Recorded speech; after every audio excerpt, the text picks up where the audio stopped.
Welcome to List Critics 2, starring NecroVMX and featuring Armageddon Time. Yeah, you might have heard of him. He's kind of an asshole. Kind of a big deal. Yeah, kind of. Oh, did you just quote Anchorman? No, that's people say that, kind of a big deal. Well, they probably are quoting Anchorman. Yeah, well, whatever. All right, well, we're going to begin as we do. Tumblr getting deep on these nuts. Deep in your pants. I hope not. I don't want Tumblr anywhere near my pants. You might come out a furry. Why do you always make that association between, like, furries and Tumblr? I think I'm stuck in, like, the mid-2000s or something like that. I think you're just wrong. I think if I said DeviantArt, then yeah. Maybe. Maybe I am mixing it all up. Tumblr is more like the social justice chicks and hippies and shit. Oh, SJW Central. Yeah. Okay. But there's some cool shit on there. But anyway, all right, Tumblr gets deep. Get deep. Ross Woodpark says, is it really so difficult, so troublesome, to put the bread tie back on the brag? And Hot Sucker Girl 1234 replies with, my mom made this post. Well, what you do is, you take the tag off, then you lose it. Yeah. And then you spin it around, fold it underneath. Yep. And then you're done. That's how guys do it. Women just fret that, like, oh shit, I've lost the bread tie. I have to eat all this bread now. Or you tie it once really tight and then never open it again. Well, yeah, that's called throwing it out, I guess. Yeah. That seems wasteful. You just, like, make, 10 or 9 peanut butter sandwiches right then and just freeze them. Put them in Ziploc bags and you're good to go. Straight Boyfriend says, LOL, I love when cats do that thing where they have no legs when they lay down and look like a bread. Cat loaf. I have pictures of this old cat that I used to live with, and he would do that. Yeah, I don't understand. He'd look like a cat loaf. How they can tuck their legs under them so perfectly that it really looks like they don't have any. He was a little overweight, so some of the fat kind of rolled down. Well, I'm sure fat cats do it easier, but I had a cat when I was a kid, and she's a little tiny thing, Definitely not overweight, and still turned into cat loaf. Cat loaf. Cat loaf is adorable. And it is. I know you're such a cat person. I'm like 80% a dog person, but still, right? Cats are fucking adorable. I mean, evil. And cat loaf. Evil but adorable. Fitmarg says, no offense to Americans that follow me, but I really underestimated the amount of idiots in your country. And Enlisted Fitness replies with, so have we, apparently. No! That's topical. It is topical. You know what's sad is that's almost always topical. Yeah, I guess so, huh? I guess America has to apply a topical, if you know what I mean. Yeah, right? Everybody freaking out about soon-to-be President Trump. And I'm like, yeah, it sucks and all, but how's this any different from Bush? Or just, hope that he's good. I hope he is. I hope so. All right. This one doesn't pulling for you guys. This one doesn't have a name. Me is faced with a distressing situation. Brain shuts down. Me. No, maybe we should actually deal with this. Brain. Read at 7:26 p.m. Your brain's good. Like, nah, kid. No, we're gonna watch cartoons and eat pizza pops it's now. Netflix time. Yeah, Netflix and chill with nobody. Literally chill. Yes. Not that figurative chill that is anything but. Aeronauticon says, hits you with a car. Sorry. And Baynips replies with, gets hit by car. Sorry. Okay, apparently the Canadians have invaded Tumblr. Yeah, I was just going to say, is this posted by Canadians? Definitely. Nickel back that ass up. I just want to pause and say how great of a name that is. I think the only bad thing about Tumblr names is they don't get to use spaces. I really think they should be able to use spaces, but still. He says, no emoji in the world can replace the depth of, and then they post that emoji that is literally just the colon and the slash. The wonky face. Yeah. Yeah. Kind of like when YouTube is upset at you. Yeah, that's right. Well, we're Sorry about that. but we think this video's been taken down or something. Mm-hmm. Call out post, Oxygen. Saddest blogger says, isn't there for me when I want to sleep with my head under the covers. Oh, yeah. You got to leave yourself like a little tunnel, like makeshift snorkel or something, you know? Maybe use your feet to kind of prop up the bottom of No, then your feet would be cold. Well, I don't know, then you're Makeshift screwed. snorkel, I'm telling you. You got to, you get a pillow going and...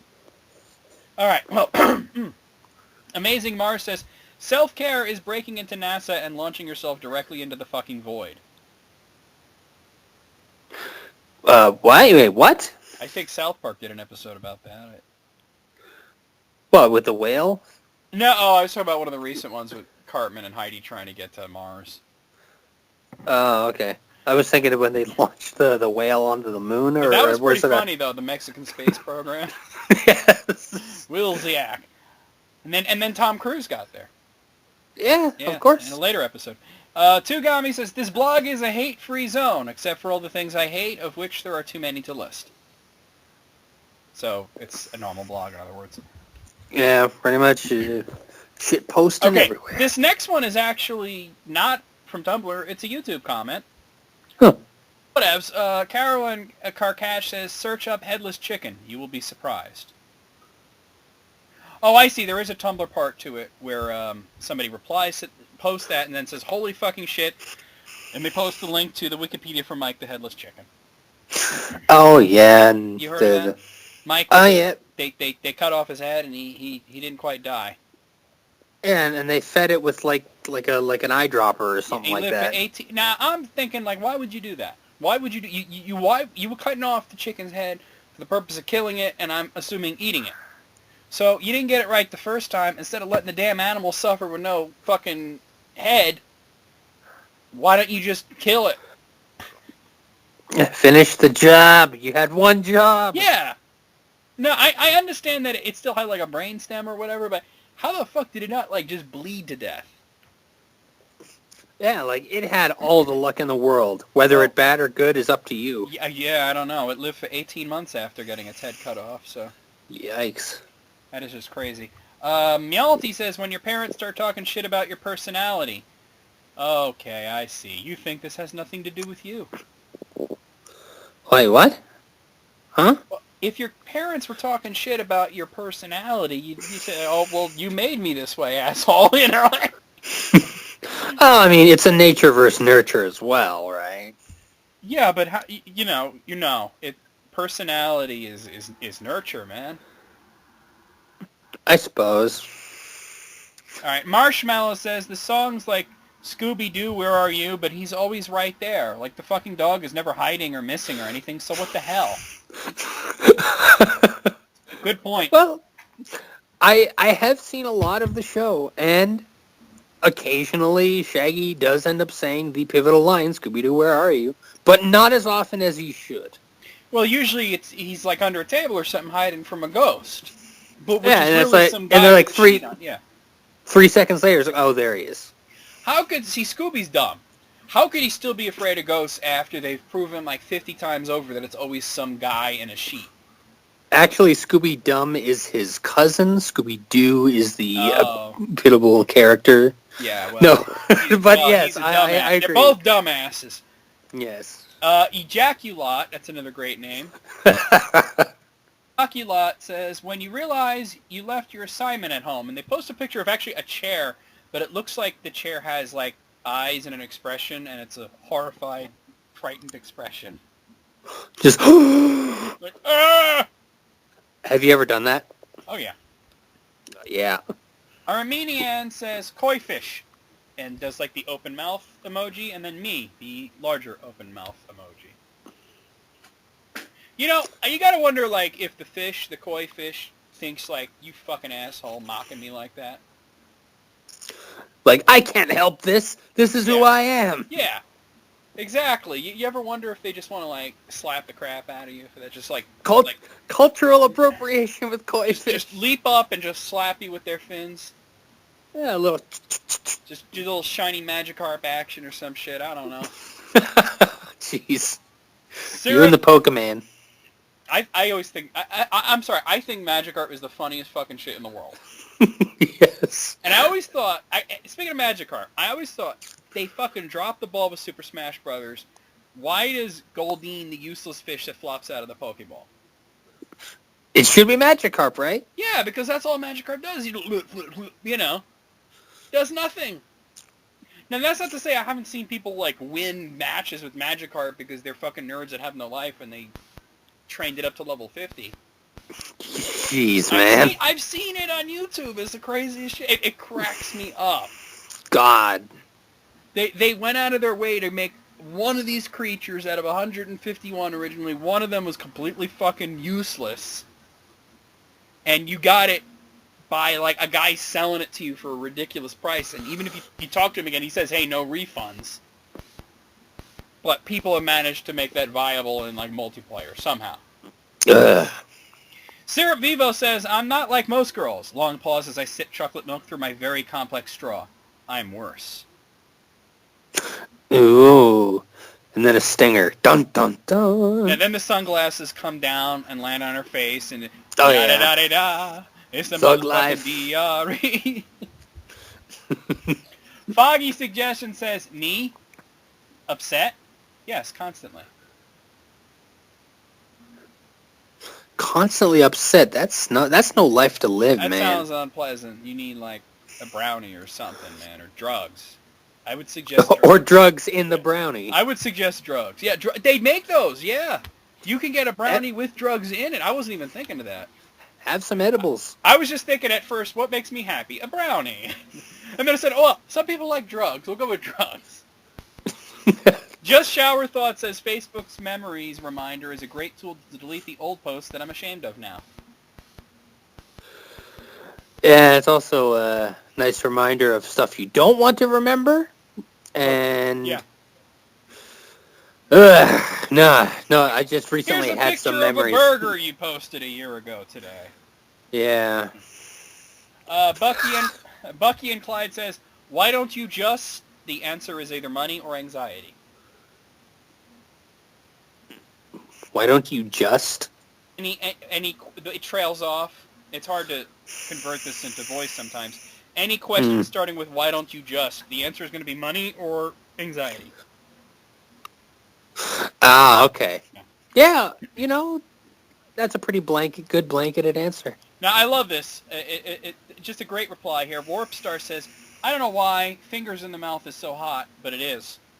And hashtag Dion says, try letting your chicken fingers cool off before you eat them. Sounds like something you would say. Yeah, I like that. Fingers in the mouth. Okay, this person, Benepia, posts a screenshot from Gmail, says, it seems like you forgot to attach a file. You wrote, I have attached in your message, but there are no files attached. Send anyway, cancel, or okay. And Benepia says, fucking Gmail is a real friend, not like you fake friends. Okay. Gmail's got your back. Yeah, it's just trying to help you out. You know that Gmail Labs has a feature that you can enable that will prevent you from sending drunk emails? How does it know? It screens for spelling errors, and also you can have it be active at certain times at the night or something, and it will make you solve a few simple math problems before it lets you send the email.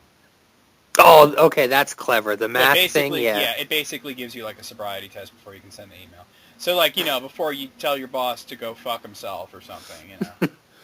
Because I'd look at the math questions and just go, fuck it, and then close it. Yeah, well, that's what they're figuring. They're like, I ain't got time for this shit. I got drinks to drink. Okay, I can't relate. I don't know how the French language works, but maybe you do because you're probably around people who speak it. But it says, French person, I've got 4 20s, 10 and 9 problems, and the way my language counts is one of them. Oh, 10 and 9? Yeah. 4 20s, 10 and 9 problems, like 99 problems. Because, 80 is... 80 and then 10 and then 9. Yeah, that's 99. 80 is 80. which literally means 420s. 420s, and then 19 is 10 and 9, right? And 90 is 90, which is 420s and 10. Yeah. And 90, so it's yeah. So how would yeah, you say 99? Because that's what they're saying, 99. 99. So 420s, 10, and 9. 19, yeah. Yeah. All right, well, that's a thing. Out of 21, I'm going to give this 16. That sounds, I don't know, it just sounds right. I'm gonna give it a 18. Okay, you want to translate that? 18, okay. He knows that because he trolls around on the Canadian boardwalk saying, you know, "Are you 18?" in French. All right, from Bleeded Jeans, 15 Twitter jokes everyone should read. Todd Poppy Carlos at the Todd Williams says, Cat Clinic. Cat, I have an insomnia. Dr. Cat, how bad is it? Cat, I haven't slept in 20 minutes. Dr. Cat is napping. Aw, that's cute. Because I'm picturing them wearing they nap all day because in the middle of the night they have to streak through the house at the speed of light. Don't you know? For no apparent reason, yeah. I think that I think I know the reason. I don't know if it's true, but my guess is they just get like so much energy pent up that they either have to do that or they're going to just explode. They have to fill their evening feeling like they have shit to do, even though they have absolutely nothing to do. Yeah, maybe everyone's asleep. I can't upset people by rubbing my butthole on the carpet or knocking glasses off the table, so I'm just going to run through the house as fast as I can. Maybe it'll wake somebody up. They'll push glasses off the table while looking directly at you, and they know it's wrong.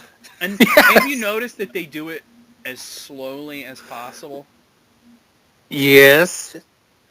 Jason last name says, teach kids about heaven by filling a blow-up doll with helium and dressing it in their grandmother's clothes. I assume they mean that it would float upwards. Yeah, it goes up into the sky, and that's where your grandma is. Like, what? I don't know. That makes about as much sense as a soup sandwich. And it ain't funny. Soup sandwich is possible, just very messy. Well, I guess that would be the bread bowl situation like you get at Panera.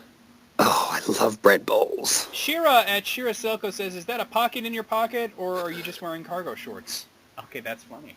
Oh, yeah. That is the absolutely perfect blend of dumb and funny. I have one pair of cargo shorts, which have pockets in pockets. Yeah, it's a pocketception. Abby Huegel at Abby Hasius says, type 1, type password. 2, see password incorrect. 3, type exact same thing, but harder and louder. Yeah, is this right? Kate at Caters says, I untangle my headphones like I'm in an infomercial for a product that keeps your headphones from tangling. Have you ever wondered how the people who are in infomercials, how do they even survive? I've seen where they try to make it look difficult to get soap out of a dispenser. Those black and white worlds, people would just live in chaos. I imagine that black and white world, everything has no friction, and that's why people are like that. They're just slipping and sliding all over the place. They're trying to get soap out of the dispenser, and somehow they fall down and break their neck. Are you tired of not being able to open a door? Yeah, I know, and then they show someone try to open a door, and somehow they fall down a flight of stairs. Somehow. Yeah. Just cuts to... Little Greenest at Dirt McHurt says, your helium addiction is out of control, but nobody is taking our cry for help seriously. I'm addicted to helium. All right.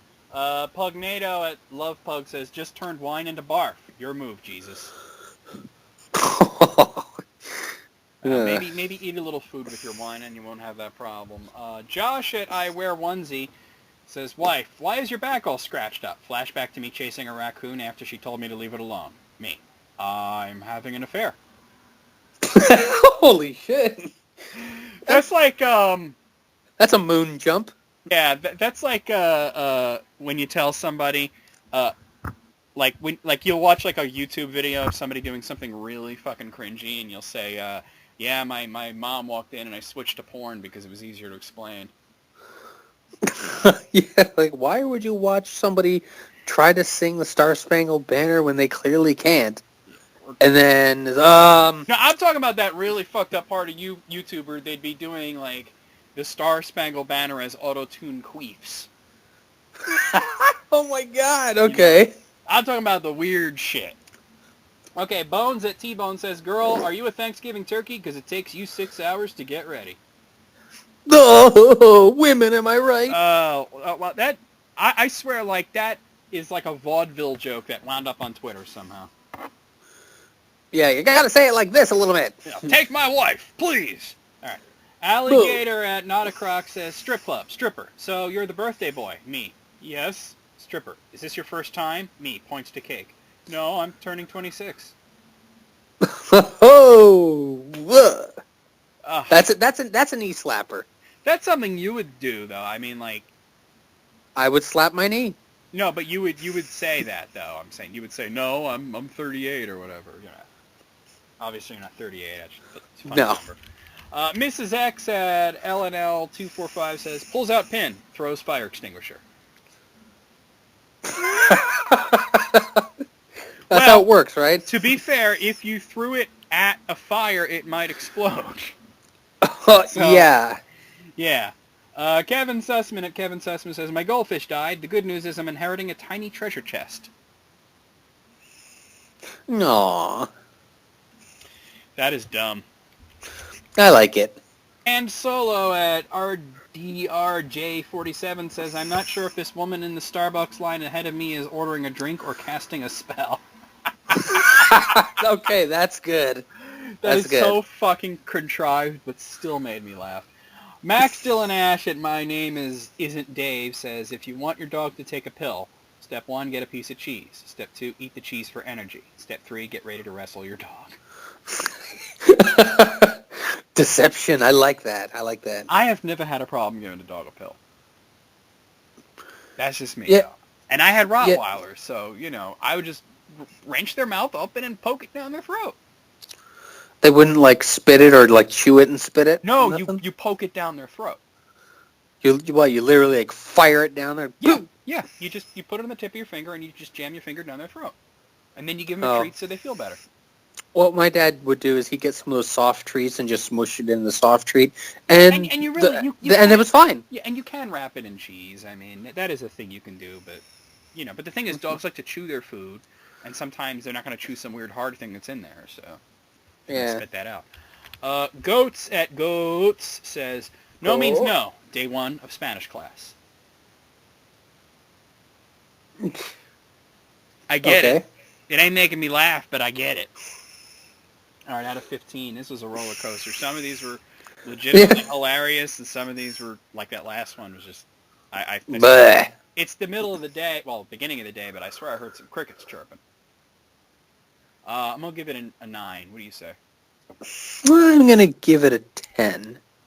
Alrighty then. Okay, so this one, I saw this, and I was like, Jesse. That's me! Yeah. 21 dad jokes so bad they're good. All right. Now, Wheelhouse. This seems to be based on texts from actual dads, so this isn't just like a collection of dad jokes. Oh, these are jokes from dads. Yeah, they're dad jokes, but they're coming from actual dads. They're not just like somebody coming up with ideas for dad jokes. Right. So this first one, so the dad says, how do locomotives know where they're going? How? Lots of training. The kid replies with, stop. Stop. Stop. Alright. So the kid here says, we just ate. The dad says, okay, so can you be here at 5? And he says, we'll see. How does the turkey smell? And the dad says, I guess through its beak. I saw that coming from a long way away. Really is a dad joke, though. But, like, it's not just like, oh, yeah, that's a dad joke. Here it is, a dad telling the joke. It is true. Dads really do tell these jokes. Oh, yeah. I could hear these coming from my dad, but they'd probably be a little dirtier. Yeah. Okay, so the dad here says, what deodorant? I guess he's picking up deodorant. And posts a picture of him holding up a deodorant. And that's Old Spice. And the kid says, sure, as in, sure, that's fine. And then the dad posts a picture of him holding up the deodorant, sure, and it says, okay, but I think it's for women. I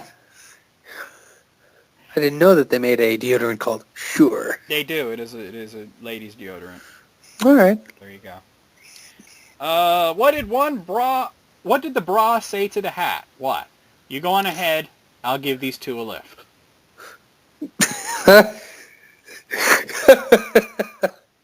Oh, that is clever. Come on. The kid replies with relatable. Yes. Relatable.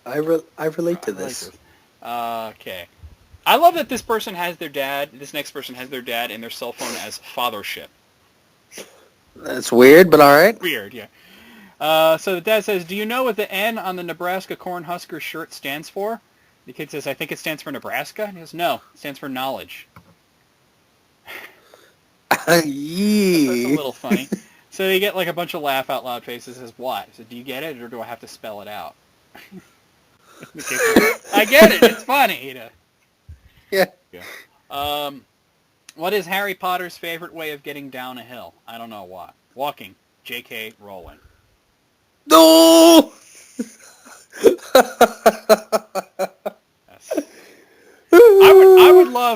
I would love J.K. Rowling's dad to tell her that joke.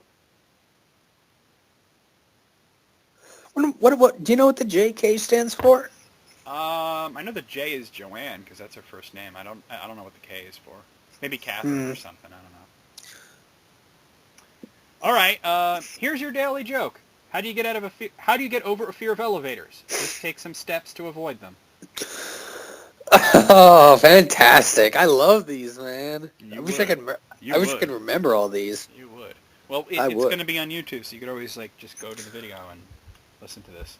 Yes. Yeah. This one's actually a Tumblr post. It says, my dad and I were building a clock. He dropped the hammer on it by accident, and without hesitation, he looked at me and said, hammer time. Hammer time. I've done that before. Hammer time. Especially since it's a clock. Stop. Hammer time. Yeah. Stop. Hammer time. What are the two strongest days? Which ones? Saturday and Sunday. The rest of them are just weekdays.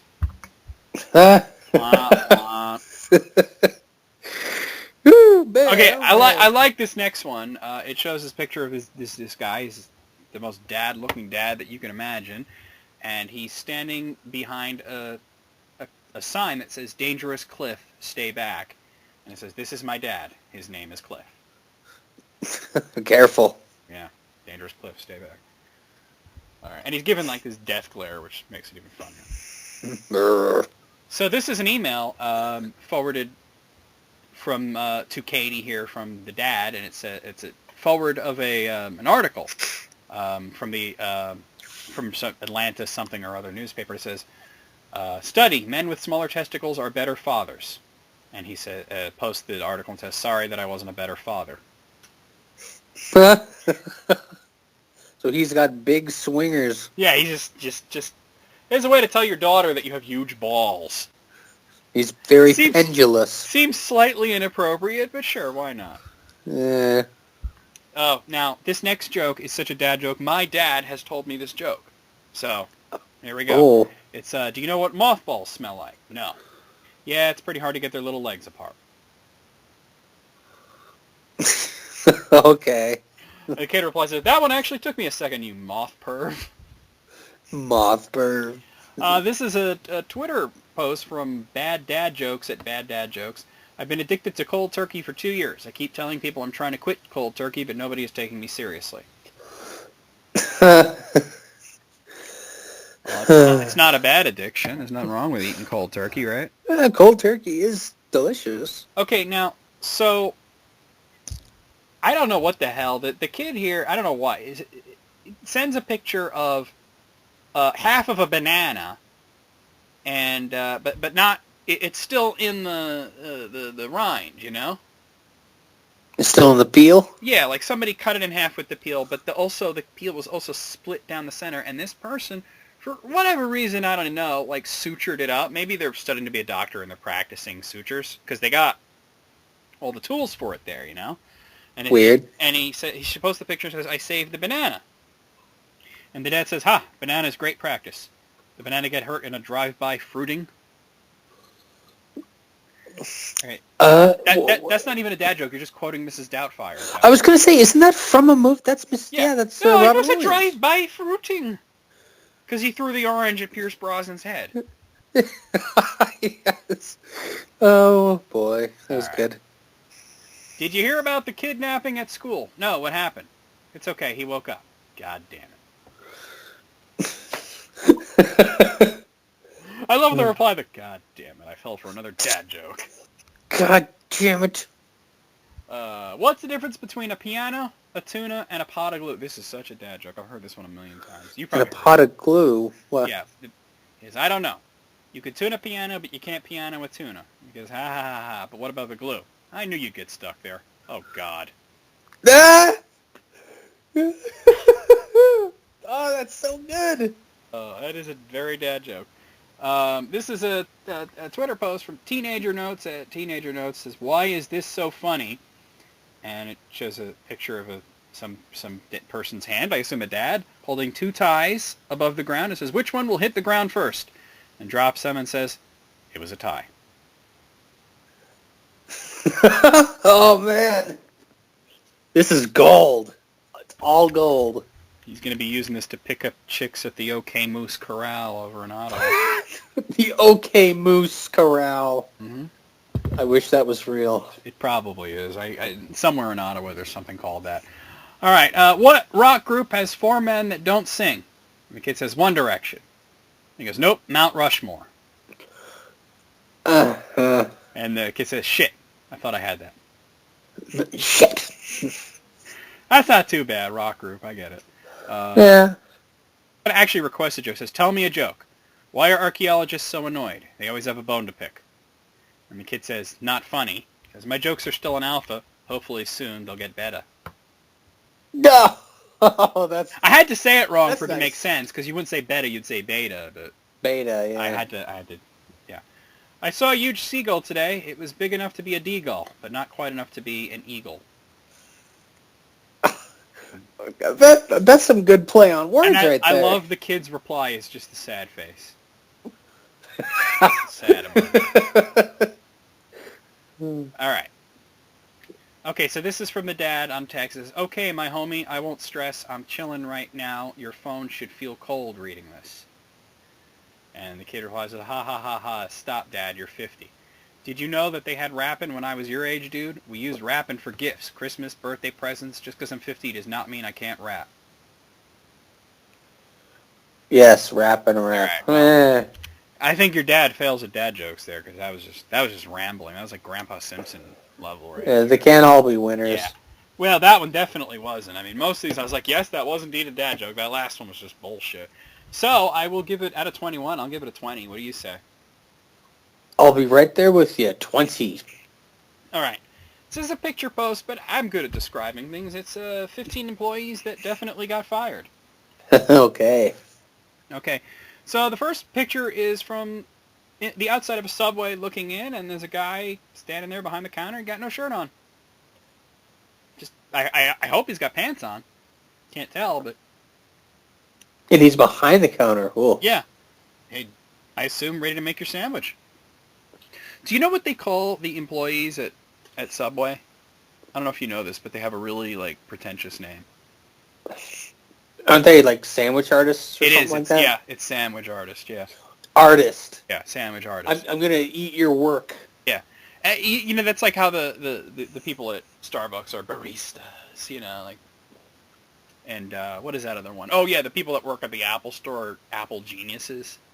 Like, yeah, quote, geniuses, unquote. Come on, they're following a script, you know. But, you know, yeah, sandwich artists. Yeah. Yeah. I don't know about that. All right. Okay, so this is a post from a magazine, and it's got... And on the left page here, it's got an ad for some sort of, like, smoothie or something, and it's got the pouring into the glass thing, you know? Yeah. Chocolate milk pouring into a glass. And on the right side is just, you know, an ad for some cold medicine, and it's got this woman just sitting there. And with the magazine open, it looks like the smoothie is pouring right out of her butt. right from the mouth to right the from butt. the butt, right into the glass, and then into the mouth again. That's fantastic. Okay, so 3 years ago, I was fired from a Panera Bread for taping this to the inside of the microwave. Worth it. It's a picture of a cat trying to get out. So it looks like there's a cat in the microwave trying to get out. And he got fired for that, which is hilarious. Probably upset some people. Talk about a hair trigger, people. I know. Come on. It's probably not the first offense, let's be real here. Yeah, maybe this is the straw that broke the camel's back. Yeah, so this guy working construction, sign right in front of him says danger flammable gas, and he's smoking. Oh, got a cigarette no! in his mouth, about 2.5 inches of ash hanging off of it. Oh, you got to dab, man. And I don't mean dab like a shitty dab thing. I mean dab your cigarette. I was saying at Thanksgiving that my nephew wasn't feeling too well, and every time he sneezed, he did it properly. He put his face into his elbow. Like a dab. And some other person in my family who's not the smartest person was saying, cover your mouth. And I'm like, no, he got it right. He's doing the dab. Yeah. This next picture is a picture of a fish sandwich from McDonald's that the cheese is so far off of it that it's actually hanging off of the bun. Oh, like, it's, no. I don't know how the hell it got... The cheese is like partially melted onto the top bun, but it's only on there about like a centimeter. It's not even touching the fish. How is it still keeping on there? Well, it's in a box, that's how. Yeah, but holy cow. Yeah. How did it even make it into the backs? Yeah. There's a employee whiteboard where it says, Cody, you cannot use pizza labels as name tags, management. And it has a picture of Cody with a name tag that says deluxe sausage. That's a good one. I like it. That is strange. I would not see that coming from my brother, whose name is Cody. That would be a joke he would not pull. This is a sign that is put askew, I might add, onto the back of a stop sign, and it says, "We print flyers and business cards." And I mean, it's literally just a piece of cardboard that somebody scrawled that on there with like a Sharpie. Okay. You print flyers, but you couldn't make a decent flyer to advertise your flyer making. Right. It's the best part is they wrote the phone number after that, but they're like running out of room, so they had to scrunch the last few numbers in there. Oh, come on. Talk about hasty marketing. It doesn't even have the name of the business. Literally just says, we print flyers and business cards and a phone number. What if that's the name of the company? Then they need to come up with a better name. Yes. Okay, so this shows a, you know how they got the yellow lines painted on the road? Yeah. And it shows that there was some dog poop in the way, and they just painted right over it. I've seen that picture before. I bet I know. I can imagine. Some of the dog poop is half on and half off, so it was half painted yellow. That's just great. That's wonderful. What a fucking asshole. Okay, so this is a picture from the inside of a Burger King, and this man is standing on tubs of shredded lettuce. Wait, what? He's standing in the lettuce. How big are these tubs? Slightly bigger than a foot. Slightly bigger than his foot, I guess. That's what I meant. Yeah. God. Why? Just why? A mannequin. Oh, all three mannequins here in the window of the D&G have their pants around their ankles and their hands in the underwear. Ah, they're doing the Al Bundy. I want... they're doing the jerk off in front of you. Oh, God. I mean, their pants are down. They don't got the hand in the pants and the waistband to relieve the pressure. I'm talking they're masturbating. Ah. All right, let's see. Holding their flesh pouch. Here is a mailman who has opened the side of the mailbox and is using it as a little chair as he sits there and texts. Well, innovation, I guess. I love I love this. This is a headline. You got to hear this. I love this. Man fired from McDonald's after replacing toys and Happy Meals with his mixtape. Trust me, you'll like it. How to get it out there somewhere. Little Timmy wanted like the new fucking Minions toy or whatever. Instead, he gets this guy's crappy music.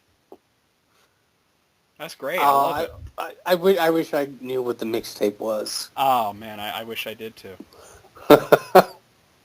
This next one has been all over the news. Is the guy from Taco Bell licking the stack of taco shells? Oh yeah, I heard about that. That's old. Oh, I love this. It's a box. Okay, let me give a little background here. Holly Golightly here on Twitter posts this. Says, try to surprise my mom for Mother's Day. Put in the special requirements, and they fucking print it on the box. So basically, this is, you know how you can give shipping instructions to a courier? Yeah. And the shipping instructions were, it's a surprise party from my mother, and we live together, so please can this box not look obvious? It's party supplies. They put that on the shipping label. Oh, geez, no! Yeah. That's on the outside of the box. Surprise party. Surprise. Yeah. There. Oh, that's a face palm right there. Okay. So, this is an email chain. It says, regarding absence on Thursday, 21st, 2008. Hi, Ann. My leave was due to medical reasons, so you cannot deny leave based on a line manager's discretion with no proof. Please process leave as requested. Thanks. And they get a reply from, I'm guessing, Human Resources. Hi, Kyle. I believe the proof that you were after is below, and it's a screen cap from his Facebook. It says, Kyle is not going to work. Fuck it, I'm still trashed. Sicky woo. Man, you gotta watch out for that Facebook, man. Yeah. Well, that'll do it, you know. Anyway, out of 15, I'm gonna say 12. I'm gonna say 12. 13. 13. What is this that you're doing? Every single thing I say, you just go one number higher. I'm noticing that. I don't know. As soon as you start saying out of 15, I'm like already calculating. It's just a. Okay, so this I got a collection of funny bumper stickers here. I always enjoy these kinds of things. Ooh, gonna stump me with some bumpers? Let's just pretend that never happened. That right there. What you just said is now stricken from the record. So that's just 24 perfect bumper stickers. This one says, "My opinions are awesome. Website you will never go to.org." Oh, okay. You know I gotta look, right? You gotta see if it's real. I gotta see. Website you will never go to.org. I mean, let's see. Website you will never go to.org. Motherfucker. What? It brings you to a website that sells that bumper sticker. Fuck off. Oh, that's good. That's so good, though. Fuck off. That is too awesome. All right. Now this one has two bumper stickers. The one at the top says, "I'm only speeding because I really have to poop," and a picture of poop. And the one below that just says, "Reading is sexy." I'm sure that's not the one we're supposed to look at. Well, you can read while you're pooping. Yes, that's an excellent place to read. Oh, God. And this is on a van, I want to add. I just want to let you know that this is a sticker is on a van. It says, "Strangers have the best candy." Oh, no. Is it an unmarked van? Well, I guess it is Picture because it has the... Picture of a lollipop on it. You know how they got those stick figure families that people put on their windows? Maybe. You know, like the mom, dad, dog, and all that. And it says, "The Ass Family. Wise, smart, lazy, kiss, and dumb." You know, wise ass, smart ass, lazy ass, kiss ass, and dumb ass. Oh, I get it now. Well, boy, man. This one has multiple... I gotta wake up. This one has multiple bumper stickers, but two of them are centered right here. One says "Free punches in the face." Okay. And the other has a picture of a very sad-looking Tyrannosaurus Rex, and it says, "If you're happy and you know it, clap your O." Oh, poor Tyrannosaurus Rex. This one says, What if the whole world farted at once? That's when you're playing the brown note. Yeah, well, that's shitting themselves. Maybe it's less if you play the beige note. Oh, the beige, yeah. Yeah. This one's got kind of a variation on the... this is horrible, by the way. A variation on the stick figure family, except it's hash marks, tally marks. Apparently this person has run over 5 bicyclists, 3 old ladies with cane, 7 other bicyclists, 2 wheelchairs, and... Yeah, so they're just like, like putting notches, I guess. It's just pretty... Oh, God. Notches in his death belt. Watch out for the idiot behind me. I like it. It's funny because it's you. I like it. This one says, like most musicians, you are following a bass player. For the 4 people that'll get that. Yes, yes. I've seen this one. I love it. It says, legalize gay marijuana. I love it. I love it. I like that. Why not? It's innocent and fun. This one says, my child was inmate of the month at county jail. All right. Hey, congratulations. Yeah, gotta have something to be proud of. On my way to work, please kill me. Oh, jeez. Wow. That's pretty funny. That's a little blunt. This one says, I hate bumper stickers. But, wait. Yeah. That's like that Mitch Hedberg joke, because I'm against picketing, but I don't know how to show it. Yeah. It's the same concept. This one says, back off. I'm not that kind of car. I like it. I like it a lot. That's pretty good. This is from the car is a Highlander, and they put a there can be only one sticker right above that. Oh, that's nice. I like that a lot, yeah. Have you ever seen those coexist bumper stickers where it's like all the different religious symbols? Oh, well, I've seen the picture of that thing, yeah. This one says, eat a dick. It's the same basic idea. Jeez. Just eat a dick. Yeah, this next one just says, I masturbate. Okay. Thank you for the all right. information. I'm sure that's great when you're picking up the kids from soccer practice. Ew, your dad or mom? Well, yeah, I guess. This one's on a tribute, and it says, this is not the greatest car in the world. This is just a... tribute. This is just a tribute. This one says, I park like an idiot. And they do. Oh, it shows the car parked badly? Yeah, and they have a bumper sticker that says, I park like an idiot. Double parked? No, it's just taking up 2 parking spots. See, this one says, I'm compensating for my enormous penis. I want to imagine that's like on a Volkswagen Bug or some like really small car, One of those electric cars, the little ones. Yeah, I like this one. It says, I'm 70. Leave me the hell alone. Yeah. Yeah, I can see that. Yeah.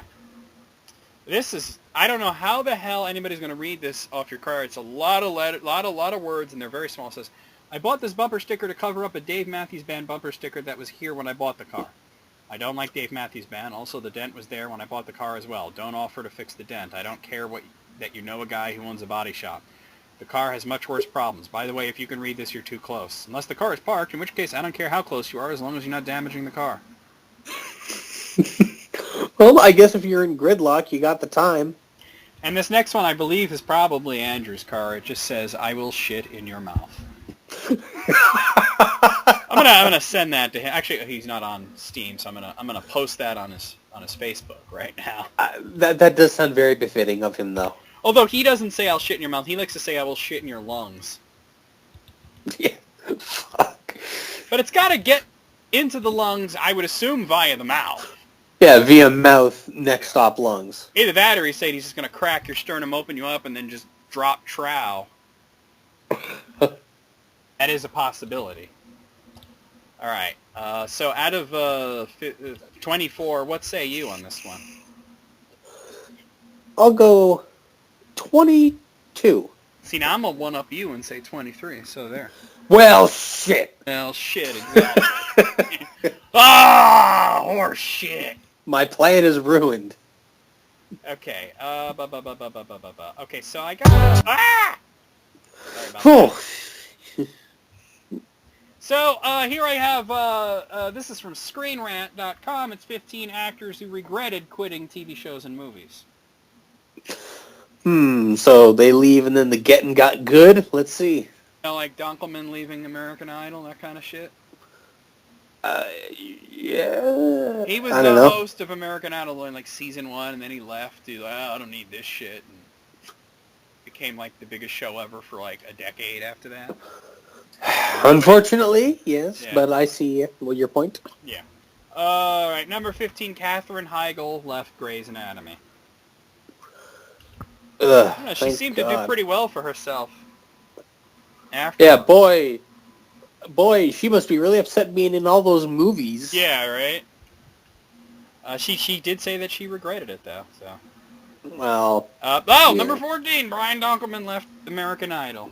There you Brian Dunkelman. go. Dunkelman. No, nobody knows who the hell he is. Number 14, James Remar. He quit Aliens. Like the movie? Yeah. He pulled out of the movie due to urgent matters at home. Well, if you have urgent matters at home. Yeah. But he said, I don't know if I'll ever get to work with him again, referring to James Cameron. It was an honor to get started. I just wasn't focused, and I fucked it up. Okay, so maybe not as urgent as previously stated. Yeah. Maybe he just didn't want to do the movie for whatever reason, and he gave him some line, you know. Aliens. Number 13, Robert Kaczynski pulled out of The Hobbit. Was he going to be the titular Hobbit? Oh no, but like, you didn't think that was going to be a success? Peter Jackson, The Hobbit? Oh, there's no way anybody's going to want to see that, right? Mm-hmm. It says he was going to play Philly. Oh, well, One of the more popular dwarves, too. Yeah. Yeah. He left for personal reasons. Oh, well. Number 11, Rachel Gurney left the film Upstairs, Downstairs. I have not heard of the actress or the movie, so... I've heard of both, but... It's a TV show, actually. It's a British TV show. Yeah. Devs on that. But that's about as far as I go. Number 10, Dave Chappelle quitting Chappelle's show. I mean, he had a bit of a breakdown, so... Yeah, he had a big reason for that, though. Yeah. Number 9, Winona Ryder pulled out of The Godfather Part 3. She regretted that? Well, I mean, I guess, yeah, it's considered the worst one, but it's not considered a bad movie. And plus, getting to work with all those amazing actors and an amazing... Yeah, I guess so. You know, I mean, even if it's not a great movie, you're still, around all these amazing people that you're probably going to learn some things, you know? Number 8, Wayne Rogers, he quit MASH. Wound up being one of the best shows ever, so, yeah. How long was that show on the air? Longer than the Korean War. Yeah, I guess so, huh? Yeah.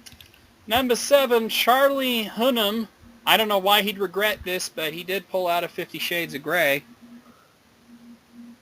Maybe because there's going to be sequels? I remember hearing about that they had cast him, and then he decided not to do it, but... Why would he regret that? Yeah, because didn't the guy who ended up playing the Gray character end up not liking doing it? I don't imagine anybody who was involved in that liked it.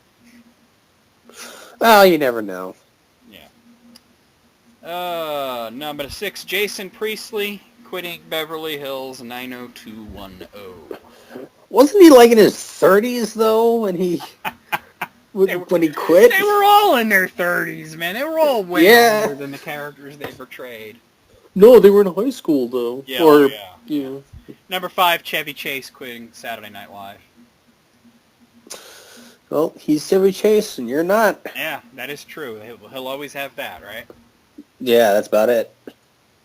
Number 4, Matt Damon quitting the Bourne series, although he did come back. But that last one...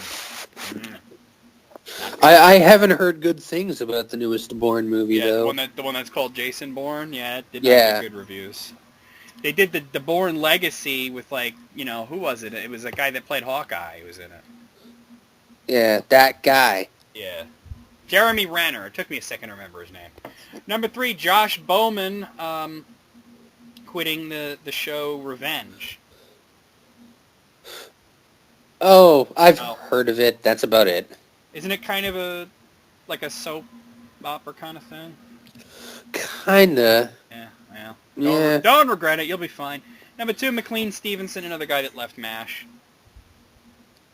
So they left what, like really early in the show, I guess? He left after the 3rd season. Oh. And, you know, everybody would always tell you that the later seasons where it got really, really good. But whenever I'd see the theme song come on TV, I'd be like, click! You don't like MASH? No, I don't. It's not I'm okay. bad. It's just... I'm okay with it. I don't, like, love it, but I certainly don't dislike it. I'll watch an episode, you know. And number 1, Christopher Eccleston, who left Doctor Who. Yeah, he was only there for the 1 season. And he was a pretty good doctor. I wouldn't know. You're the Who fan up in Whoville here.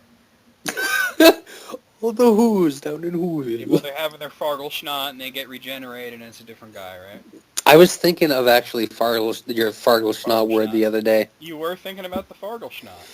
Yes. Wow. I forget what it's... Do you remember its definition? It was the Who's of Whoville's mating orgy. Oh, the mating orgy. That's right. Yeah, something like that. Well, out of how many was this? 15? Was it? Yeah, it was 15. I'm gonna say 10. I'm gonna say 10. You know who should regret would be what's his face? That dude that he played Marty McFly and then he quit and actually wait, I'm sorry, he got fired, so I guess they couldn't put him in there. Well, who was that? That was like somebody pretty famous. I can't think of it though. But they actually shot footage of it. I know. I saw it. Yeah. Yeah. But except the only footage that wound up in the movie where he was in a car and you couldn't see him. Yeah. So But you couldn't tell. Out of 15, what do you say?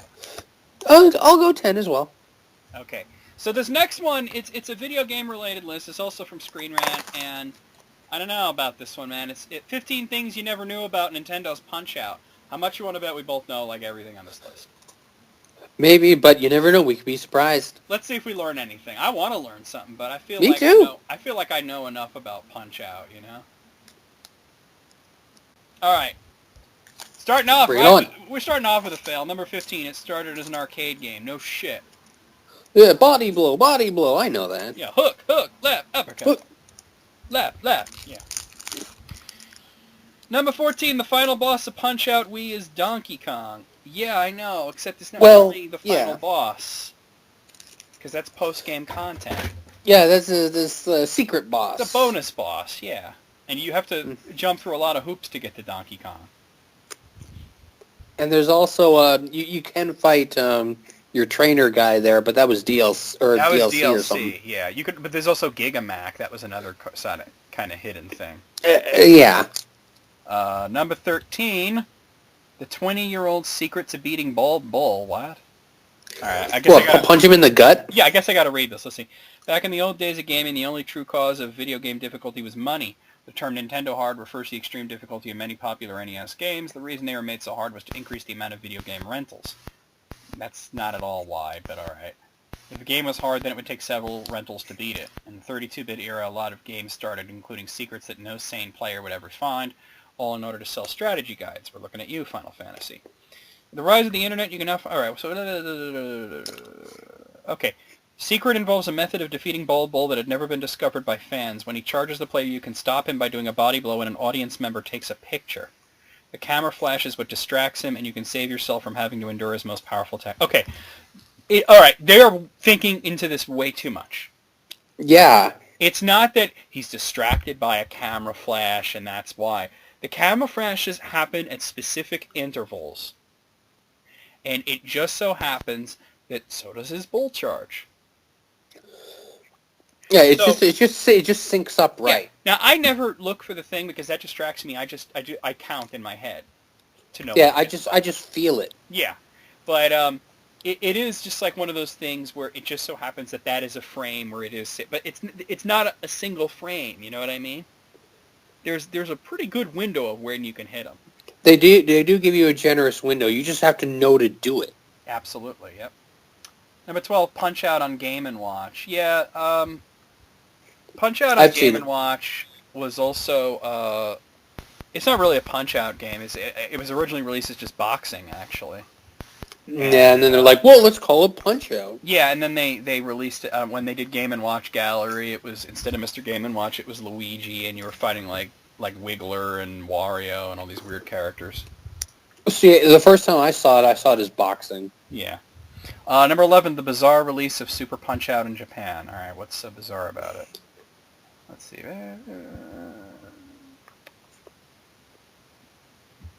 Okay, so they're just talking about how they didn't release the Super Punch-Out, the Super Nintendo game, in Japan at all until, like, the Nintendo Power System was out.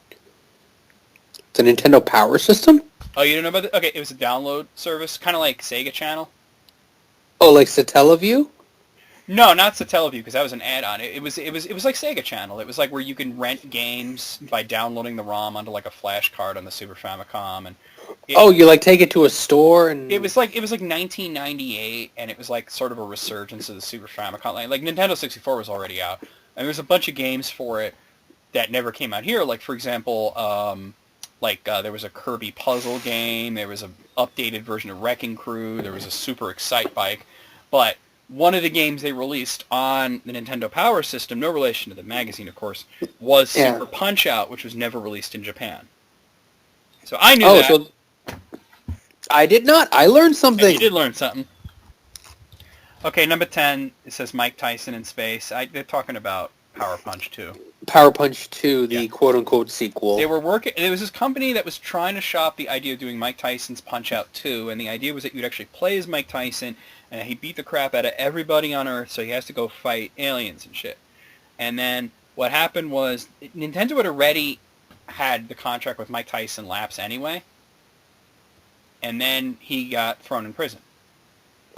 So they changed the name of the character to Mark Tyler, and they released it as a third-party title. It's pretty terrible, and there never was a game called Power Punch. It was just Power Punch 2. Yeah, I've played it. It sucks. It's bad, yeah. It was originally going to be called Mike Tyson's Intergalactic Power Punch. Just, what a fantastic name. Yeah. Number 9, Little Mac has appeared in multiple Smash Brothers games. Yeah, we know. He was an assist trophy, and then he was an actual Smasher, so... Playable character, yeah. Not exactly that good. Ah, here's a good one. I knew about it, but you might not. Did you know that there was a spin-off called Arm Wrestling? Yes. Ah, so you did know.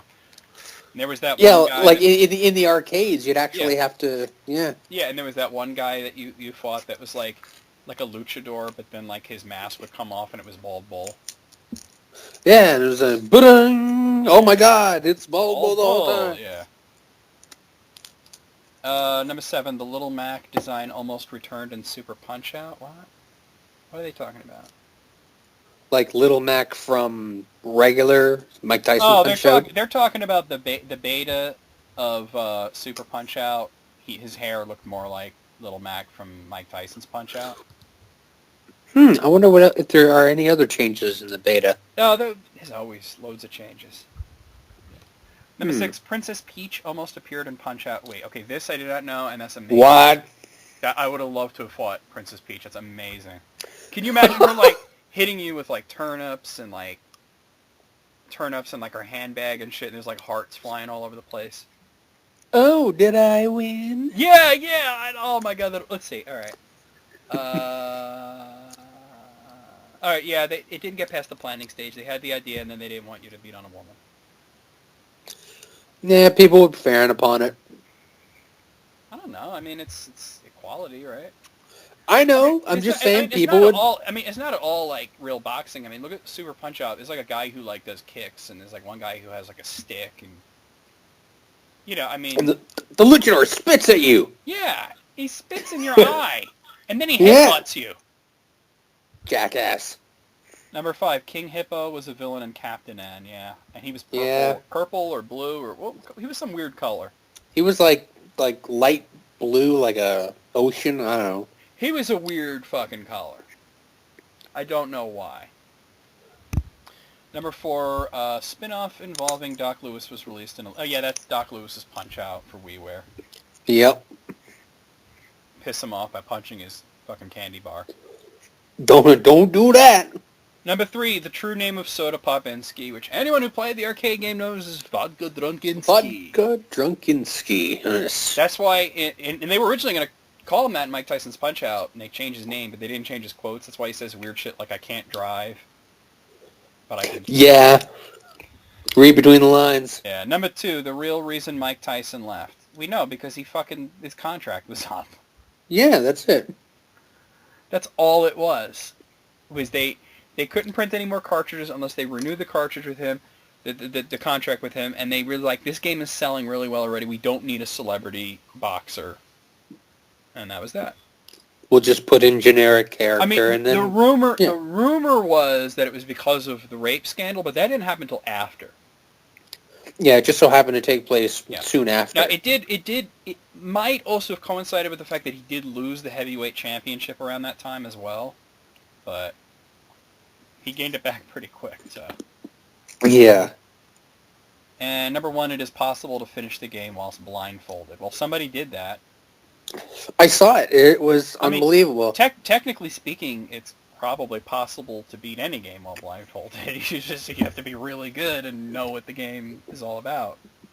Yeah, a lot of those old games, they go on patterns, so it's just a matter of knowing. I do like that they use this to talk about some of the weird ways that people play games, like this one guy who beat Dark Souls with a Guitar Hero controller.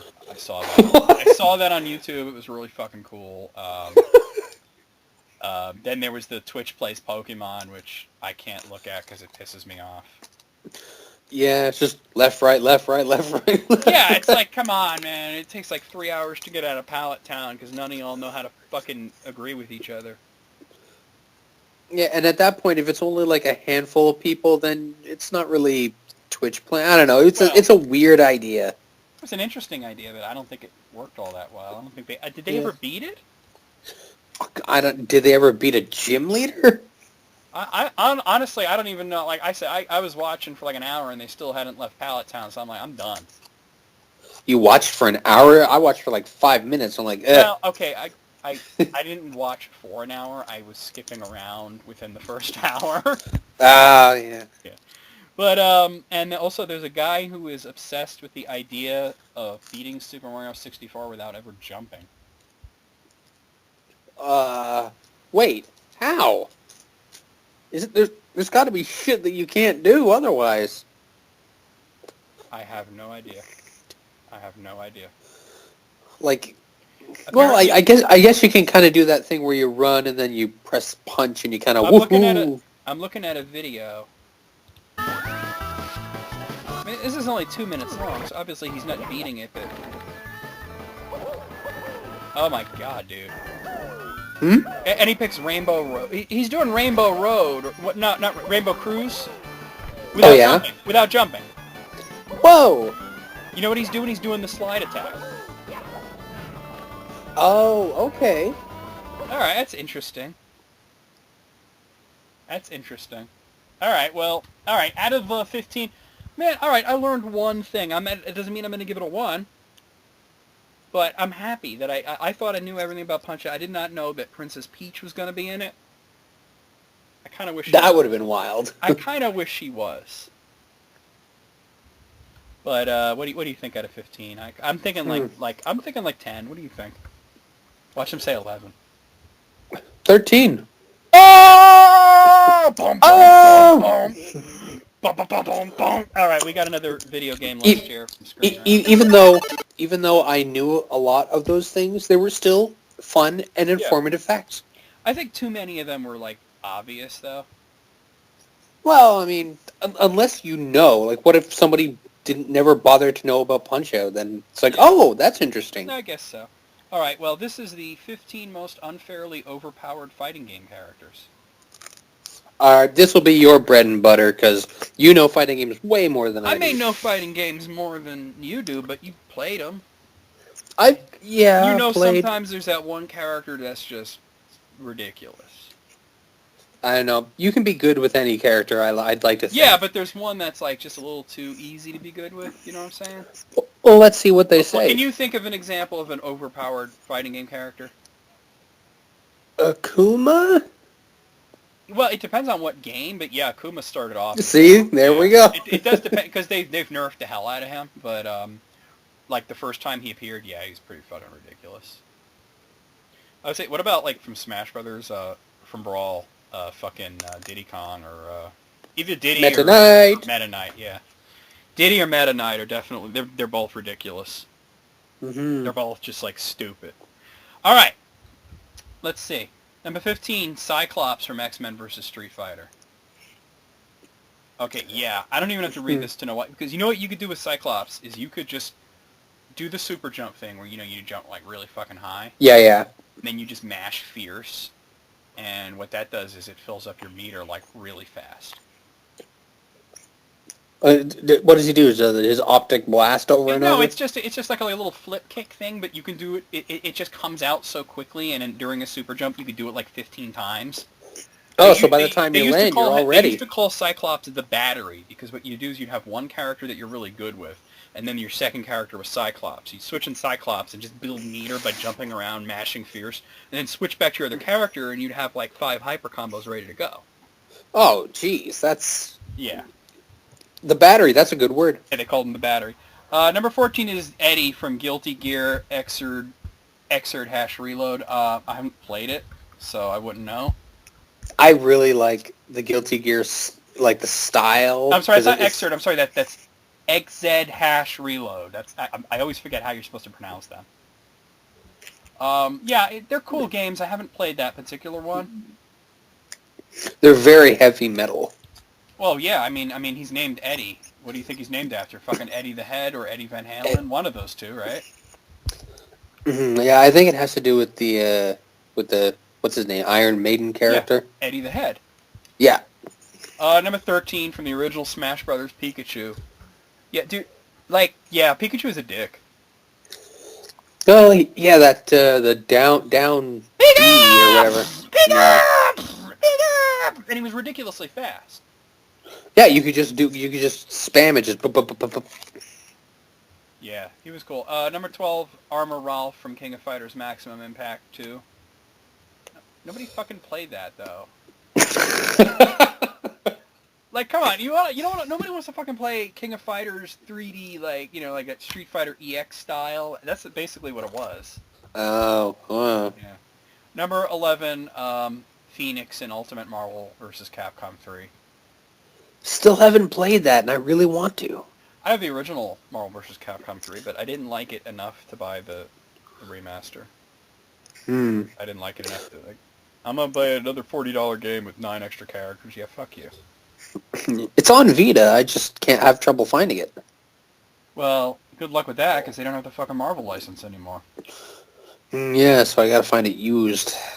Number 10 is Bob from Tekken 6. I mean, I don't know. Don't you just mash buttons and that shit? Yeah, like some 6-year-old kid could probably beat me Yeah. in Tekken. Now, you know what Bob looks like, dude? He looks What? like Ken from Street Fighter after like 500 cheeseburgers. Oh, he's got a big booter belly. He's Fat Ken. Fat can. Yeah. Number 9 is Cat and Dusty from PlayStation All-Stars Battle Royale. Never played that one. I didn't Not play really. it. No, Yeah. I didn't play it. She's the chick from Gravity Rush, and Dusty's the cat. Oh, okay. You notice that in these like Smash Brothers type games, if you're controlling like basically 2 characters, they tend to be kind of OP. Like, like Ice Climbers are really powerful, and Oh, yeah. Rosalina and the Luma are really powerful in the new game. Number 8, Yeah. Fox McCloud from Smash Brothers Melee. Oh, Fox yeah. only, no items, final destination. Fuck. No. That's not fun, right? No. Yeah, number 7 is Pet Shop from JoJo's Bizarre Adventure. They're specifically talking about the second JoJo game, the one that was on like Dreamcast and shit. Never played any of them. I'll admit that I've played it, but I couldn't tell you that I remember any of the characters from it.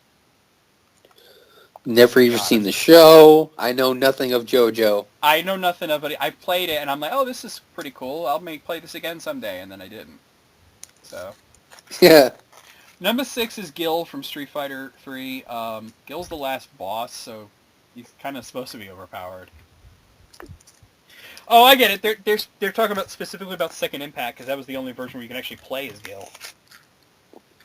Is that the guy that's two colors? Yeah, he's half red, half blue. Yeah, he looks dumb.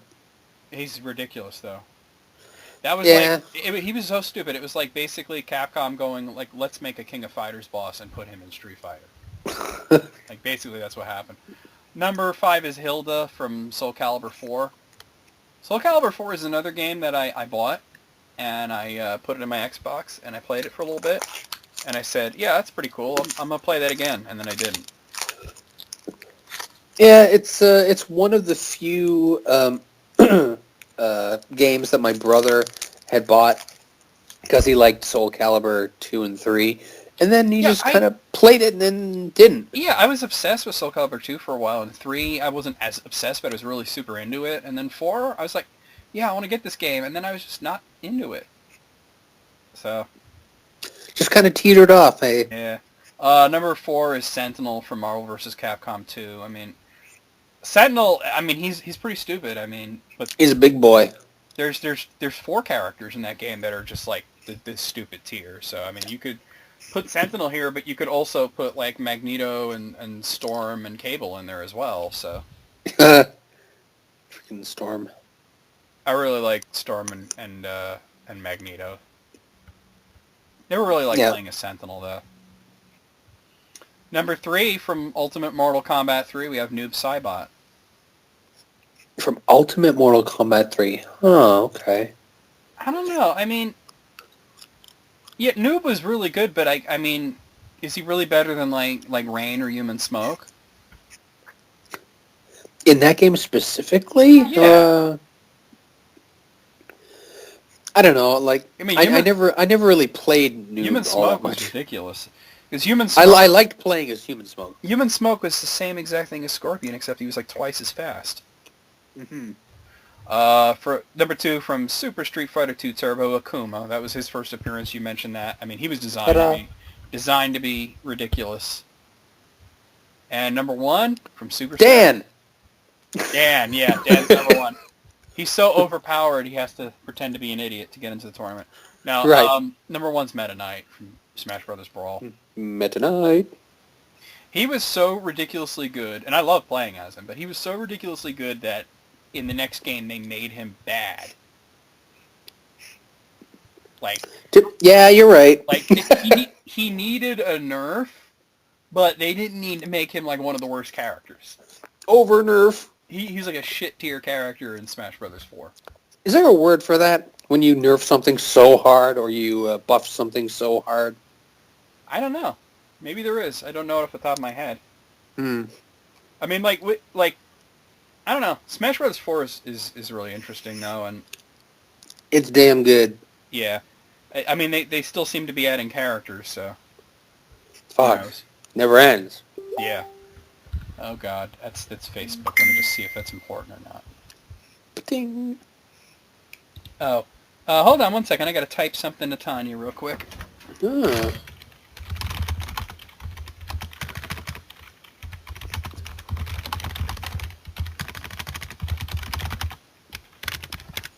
Okay. So, out of, what was that, 15? I think it was 15. They're always like 15 at fucking Screen Rant. It seems that way. What do you think? 14. Near perfect. Near perfect. I'm gonna agree with you on that one. Hooray! We are not 1 off or 3. We are in agreement there. We are in sync. In sync? I hope we're not. Not N. Okay. I don't know if you're gonna be into this. I thought it was pretty cool. It's just 14 facts about Mr. Rogers. All right, like I didn't really watch it, but I'm gonna learn something. Did they have Mr. Rogers in Canada? They do. Okay, I didn't even know if they did. It's from Dipley. So just 14 interesting facts about Mr. Rogers. Okay. Number one, there was a reason that he always explained what he was doing in extreme detail. And I don't even need to read it. You're gonna love this, actually. There was a girl who wrote to him who was blind, actually, and she asked him to say when he was feeding his fish because she couldn't see it and she didn't know whether or not he was feeding his fish. That's sweet. Yeah, and he, like, from what I've heard about, like, Mr. Rogers, like the real guy, not the character, that he was like one of the nicest guys ever. He seems to come off that way. Yeah, so like everybody that had ever met him that spoke of him just talked about what a great guy he was, and I can see him doing that like for the whole rest of the show, that he would always say, I'm feeding the fish now, just for this one little girl, probably like 10 years later when she's not even watching anymore, he's still doing it. I just hope years from now they don't find bodies in his basement or some bad thing. Well, I mean, he's been dead for a while now, dude. So I know, but I think that if they were to find something like that, I think it would have happened by now. Yeah, I guess. I'm stalling because I lost the fucking tab. I have too many tabs open, and I can't seem to find the... Oh, here it is. And by the way, for anybody wondering, he was not a fucking Marine. He never killed anyone. That's bullshit, if you ever heard that. People thought that? Yeah, that he was like this Green Beret badass dude in his youth. Or like a Bob Ross type? Yeah. Okay, number two, all those like fucking sweaters that he wore, his mother made all of those. Really? Yeah. All of them? Yeah. All those sweaters his mom made. Is that why he wore them? Because his mom made them? I would assume so, yeah. Well, it became his trademark, so win-win. Yeah. Number three, he was incredibly anal. He said everything had to be perfect on the set, and he wouldn't allow for anything to be less than perfect because he thought the children deserved to get the best show possible. Man, that's devotion to the craft. Imagine dealing with a guy that's incredibly anal and like a perfectionist, and like he can't let anything go, but at the same time he's like the nicest guy ever. That would be almost like stressful, but not at the same time. Because what, you're waiting for him to snap, maybe? Yeah, like you're one day like he keeps like maybe like the boom mic is a little too low, and he's like, now you have to raise it up because this and that, and then one day he's just gonna be like, God damn it! If I've told you once, I've told you 1,000 times. Yeah, he's just like, all right, and now I'm feeding the fucking boom mic. Holy shit! Number four, the puppet Lady Elaine Fairchild was named after his adopted sister. Elaine Fairchild. Lady Elaine Fairchild. Yeah, Lady Elaine was named after his sister. Number five, Big Bird refused to be on the show. Oh, or rather, face. Okay, so actually what it was is that Mr. Rogers thought it would be good to have not Big Bird, the character, but the guy who plays Big Bird to go on the show and be interviewed. Oh, but wouldn't that kind of break illusion of some That's kind? why the dude didn't do it. He felt that it would break the illusion and that it would make kids cry, and he wasn't going to do it. Way to be, man. Way to stick to it. Number six, many people believe that Fred Rogers is a Navy SEAL or Marine in his... Yeah, I mentioned this. Not even close to being true. Draft It's just dodger. like one of those things that people like to believe because it seems so out of character. They want to believe it. Now, you know who was a badass Army dude? Bob Ross. Bob Ross, exactly. That's why I said that, yeah. Yeah. Number seven, Mr. Rogers always regretted naming his mailman Mr. McFeely. He didn't realize the jokes that would be made about it. So there you go. Number eight. Where would he come up with the name Mr. McFeely then? Like just out of the air? I will tell you that I think it was his grandfather's name. Oh, well, that's just sad. Yeah. So he wasn't thinking at all of it as being inappropriate. Inappropriate. He just liked to name characters after his family. That's like very generous of him. Number eight, he says that whenever he put a new sweater on, it was his way of saying hello to his mother. There you go. There you go. Bringing that back. Number 9, he was colorblind. Get out of here. He wore such ugly sweaters he couldn't see the shit. He probably, they all looked the same to him probably. Like, oh, another blotchy sweater. Great. Yeah. Number 10, he was awarded 40 honorary degrees. Holy smokes. Hey, like, that's Dr. Rogers to you, bitch. Bitch. Number 11, his middle name is actually McFeely. Oh, there you go. Named after his grandfather. So now you know why. There you go. Number 12, he weighed exactly 143 pounds for the last 30 years of his life. Oh, he's a thin, raily dude. He said he followed a daily fitness routine and was very health conscious. I guess so. I mean, didn't he live to be like 97 or some ridiculous number?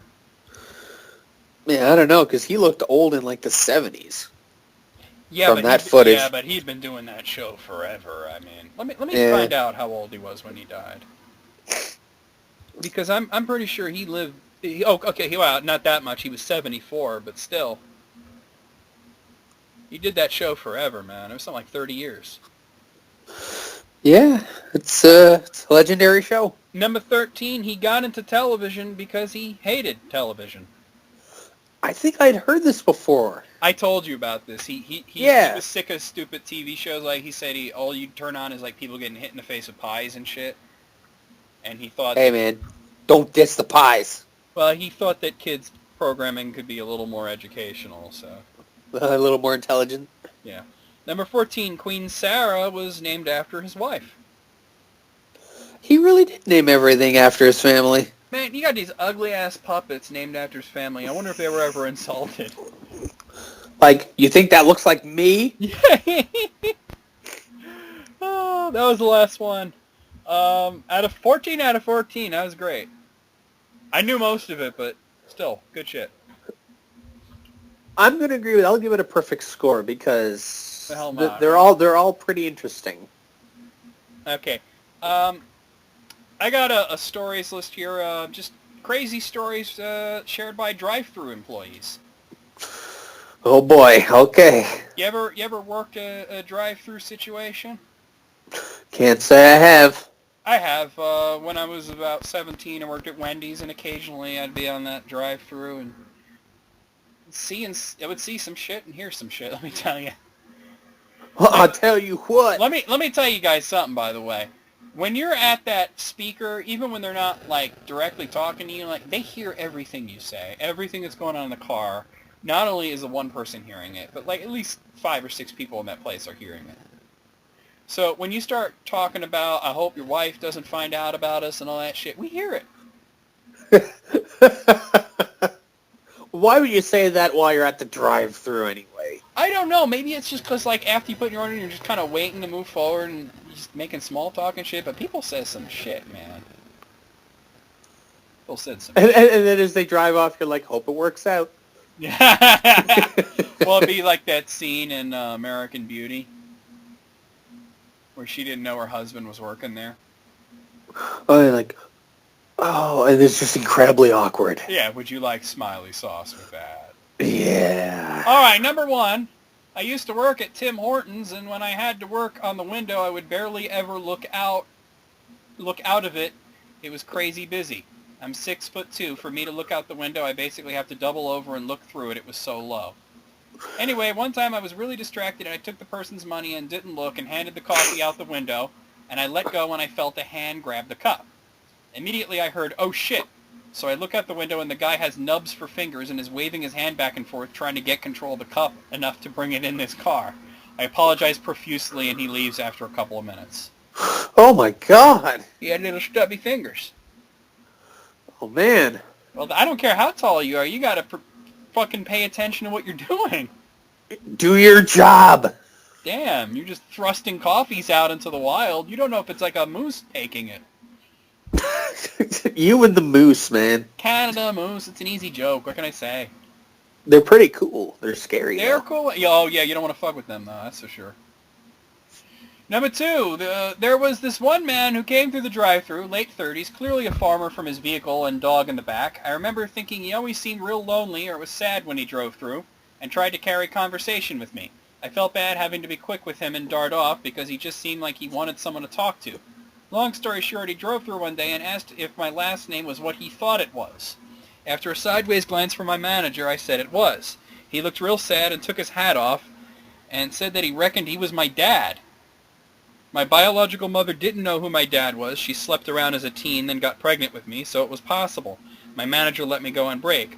So over my dinner, he explains that he slept with my mother around the time that she got pregnant. He was only 16. He was really apologetic and kind of seemed ashamed and said he was real sorry he didn't seek me out, make sure I wasn't his, that sort of thing. He was from a town about an hour's drive away, so that was part of it. And no one ever showed up to tell him that he was a dad or anything. I told him I was happy with my life, gave him my number, and told him to give me a bell sometime, and yeah, that was how I met my dad.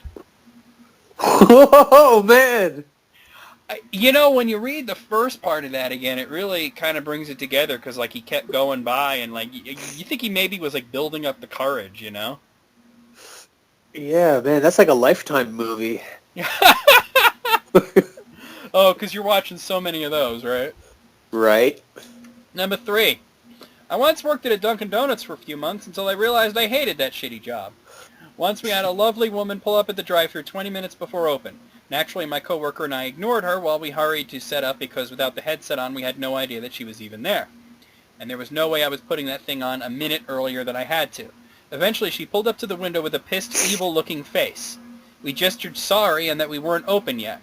Apparently, she took it personally and started banging on the glass.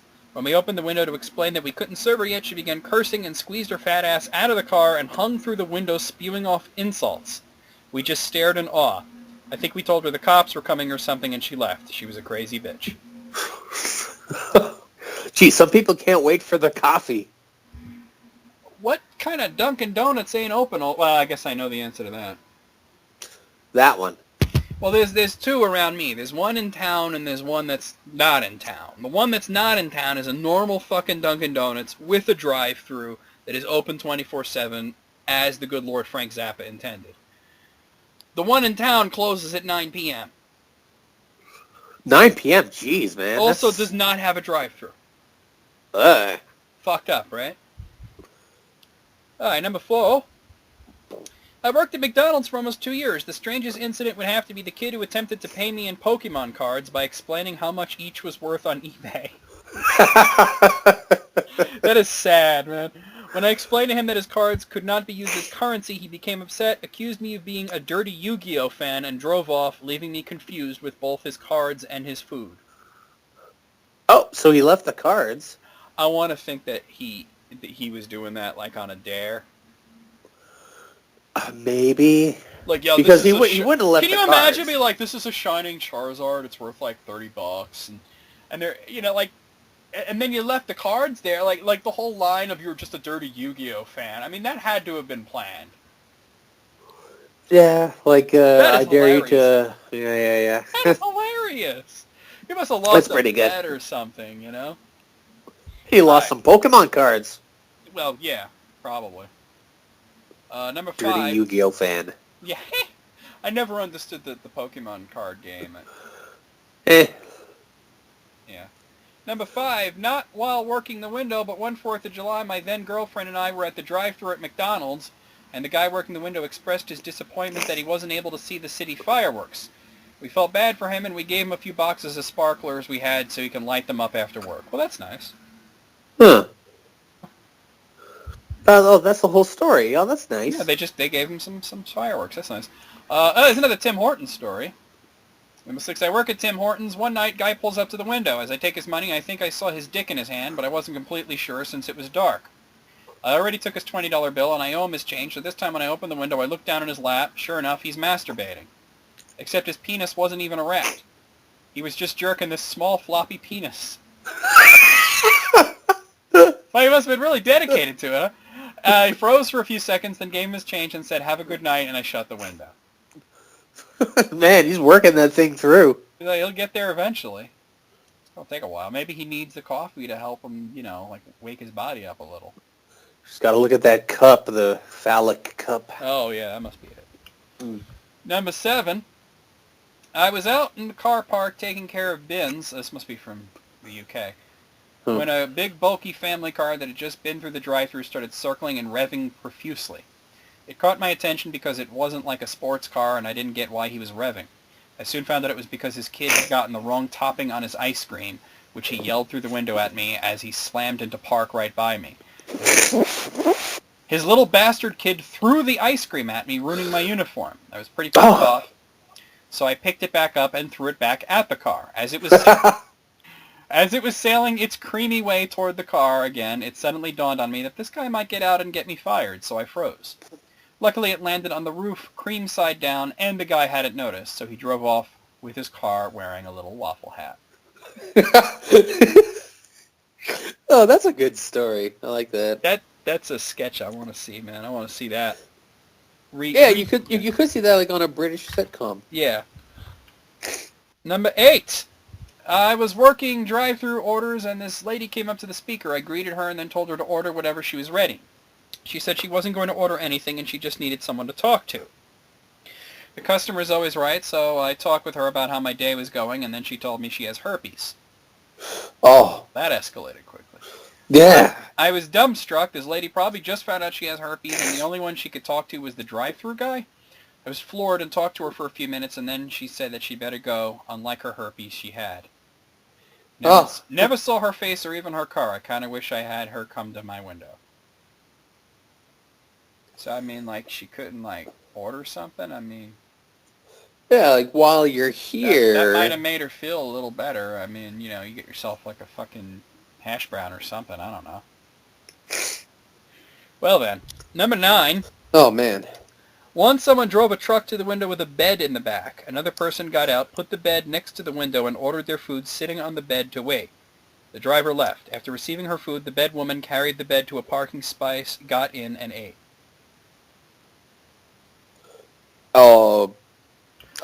Once again, I want to think that was an elaborate sort of joke that they were pulling, except I don't know who that's funny to. I guess it was memorable. Like, yeah, to them, they were like, watch this, guys. And then the person working there was just like, okay. And then later on, oh my god, that was so funny. I was 17. I worked at fucking Wendy's, like I told you. I was at front register once, and I had a dude come up to me wearing a dress. And I'm not talking about like he was a cross-dresser, like, you know, he was in dress. I'm talking about just a dude in a dress.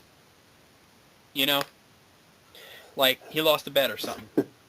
Everybody in the place cracking up laughing. I don't even react. You know why? Why? Because it's like, at that point, you're like, whatever. You get to a point where you've seen it all, you know what I mean? Your emotions just checked out? Oh, yeah, they just drain right out of your body. I mean, dude, you work at Walmart, you know.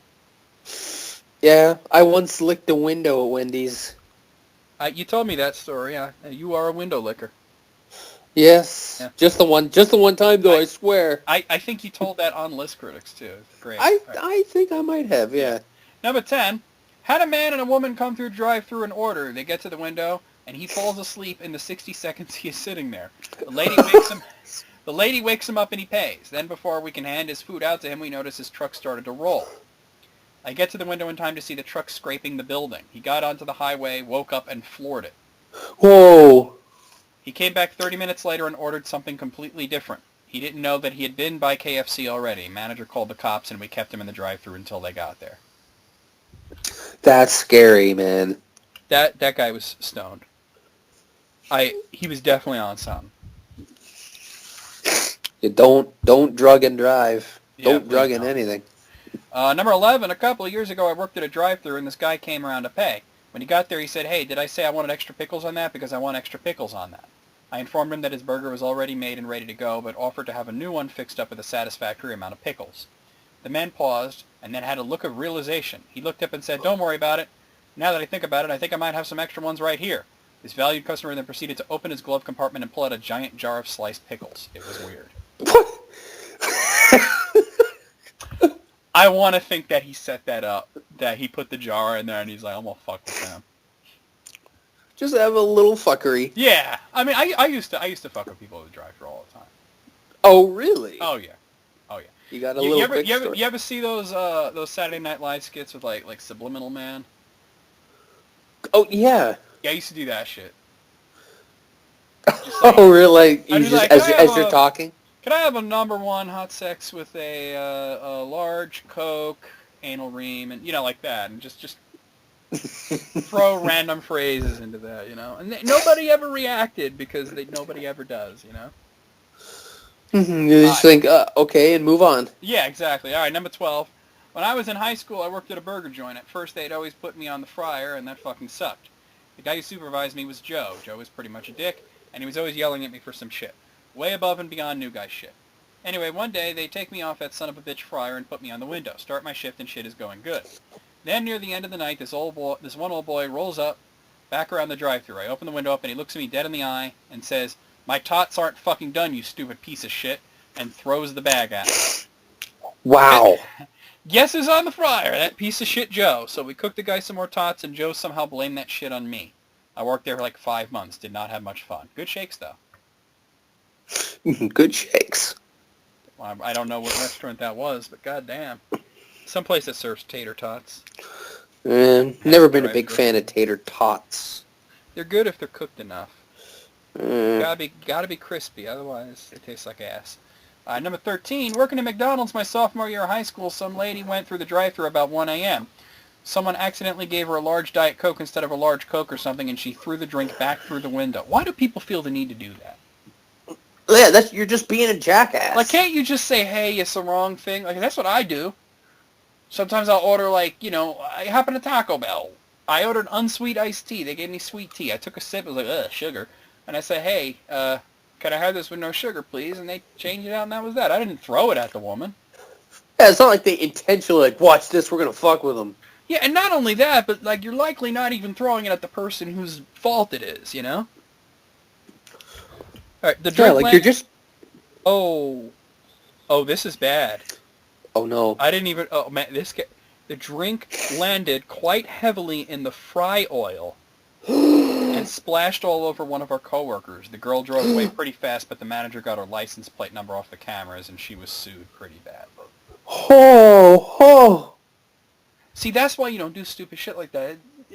Some fucker got probably third-degree burns off that shit. I hope whoever got doused, didn't get it in any important, sensitive places. Well, at least their medical bills are all paid up, right? Yeah, I guess so. That's horrible. Number 14, not me, but this happened on my shift. We have a drive-thru pharmacy. Oh, a pharmacy. All right, this is different. Cool. We have a drive-thru pharmacy where I work. I typically avoid the drive-thru at all costs. A woman comes through with a prescription for oxycodone 30 milligrams. Oh, God, I know where this is going. This is a little over a year ago, and the DEA was really cracking down hard on pill mills and pharmacies that were providing people with oxy so easily. The pharmacist went to the window. She looked over the woman's profile, and based on her information, she decided that she would not fill the prescription. Upon hearing this, the woman went ballistic, banging on the window, nasty slurs, threatened to call the corporate office, etc. Once the threats started, "I'll come in there and kick your ass," the pharmacist called me, the manager on duty. At this point, the woman had said she would not leave the drive-thru. Cars were piling up behind her honking. She was yelling and screaming at them. I went to the window to tell her to leave, or I was calling the cops. She eventually left, and I went to deal with the aftermath of angry customers who had to wait. To my amazement, the worst part of the entire story is while this woman was going insane in my drive-thru, her young daughter, a toddler, was sitting in the back seat taking it all in. Oh, man. What a great fucking role model, huh? She's gonna grow up messed up. Well, considering her mom's fucking popping oxy for fun, likely. Mm-hmm. That's already on her way, huh? Number 15, I worked at a Taco Bell back in high school, and this obviously very rich guy comes by weekly in his convertible, Hawaiian shirt, and a blow-up doll in the passenger seat. Nice. One time he had the usual passenger seat, and seat 1 and 2 in the back, so I asked him what the occasion was. He said, 4th of July, duh. But one day, okay, so this guy's rich, he's got a convertible, but maybe he's just really into blow-up dolls. I'm thinking, man, he can't find some ladies to hang with him. He can't find a date to go to Taco Bell with him. Yeah, man, of all places, Taco Bell is like primo number 1. He can't find a date to go get his fucking quesadilla with him? Come on, man. I want to think that the guy just, like, really likes blow up. Or maybe he's having a little fuckery, too. That's possible, but to do it for so long, that's pretty crazy. Number 16. I was working at another Tim Hortons one. I was working at a Tim Hortons in Newfoundland when I was 15.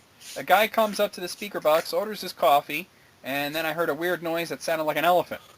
He approaches the window. Lo and behold, there is a baby elephant in the back of his pickup. What is it with these stories of elephants in Canada that we've been getting on List Critics? I know, right? All right, so at the drive-thru on an island in Canada, I was so confused, but I just couldn't bring up the elephant in the room or pick up. Okay. Number 17 was working at McDonald's, presenting a few weeks ago, and this lady comes to pick up her milkshake, and she says to me, "You're doing a great job. Keep it up," and proceeds to hand me a small fluffy toy snake. I closed the window and started laughing so hard. What? That's cute, though. Here, have a fluffy snake. I think that lady wanted to, do her good deed for the day. I did my good deed. Nothing wrong with that. Fast food workers go through a lot of shit. I always try and be as nice as I can to them. Number 8. Yeah. I tell you, I was at a line at a McDonald's a few weeks ago, just trying to get me a coffee. Nothing complicated, right? Right. I don't go there for food that often, right? But coffee, man. And behind me, I'm at the window where you actually get the food, or in this case, the coffee. There's this woman freaking the fuck out in her car at the pay window, screaming her head off, saying, "Get the manager, get the manager!"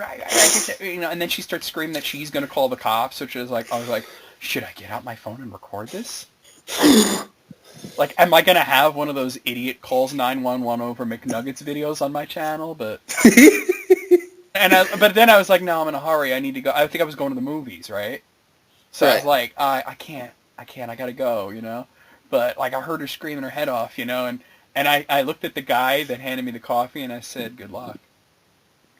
and he's good like, luck. Yeah, good luck. You got a live one. All right. Number 18 was working drive-thru at Hardee's as my first job. It's about 10 p.m. on a Friday night, and someone comes into the drive-thru. They order a strawberry malt. As part of my scripting, I asked if they want to add 2 apple turnovers for 99 cents. That's a good deal. They gleefully agree. Cool, your total is $3.14, pull in the next window. And they didn't. They were laughing, and there was lots of noise. And the noise continued, and there was more laughing. Tentatively, I poked my head out the window and saw 6 high school kids carrying a sofa. They hauled the sofa to the window and asked me to dump the milkshake all over the sofa. Whatever. They paid for it, so I enjoyed it. When I gave them the pies, they proceeded to smash and smear them all over the sofa. They then carried it to the parking lot and loaded it into a truck and drove away. Man, high school kids are so cool.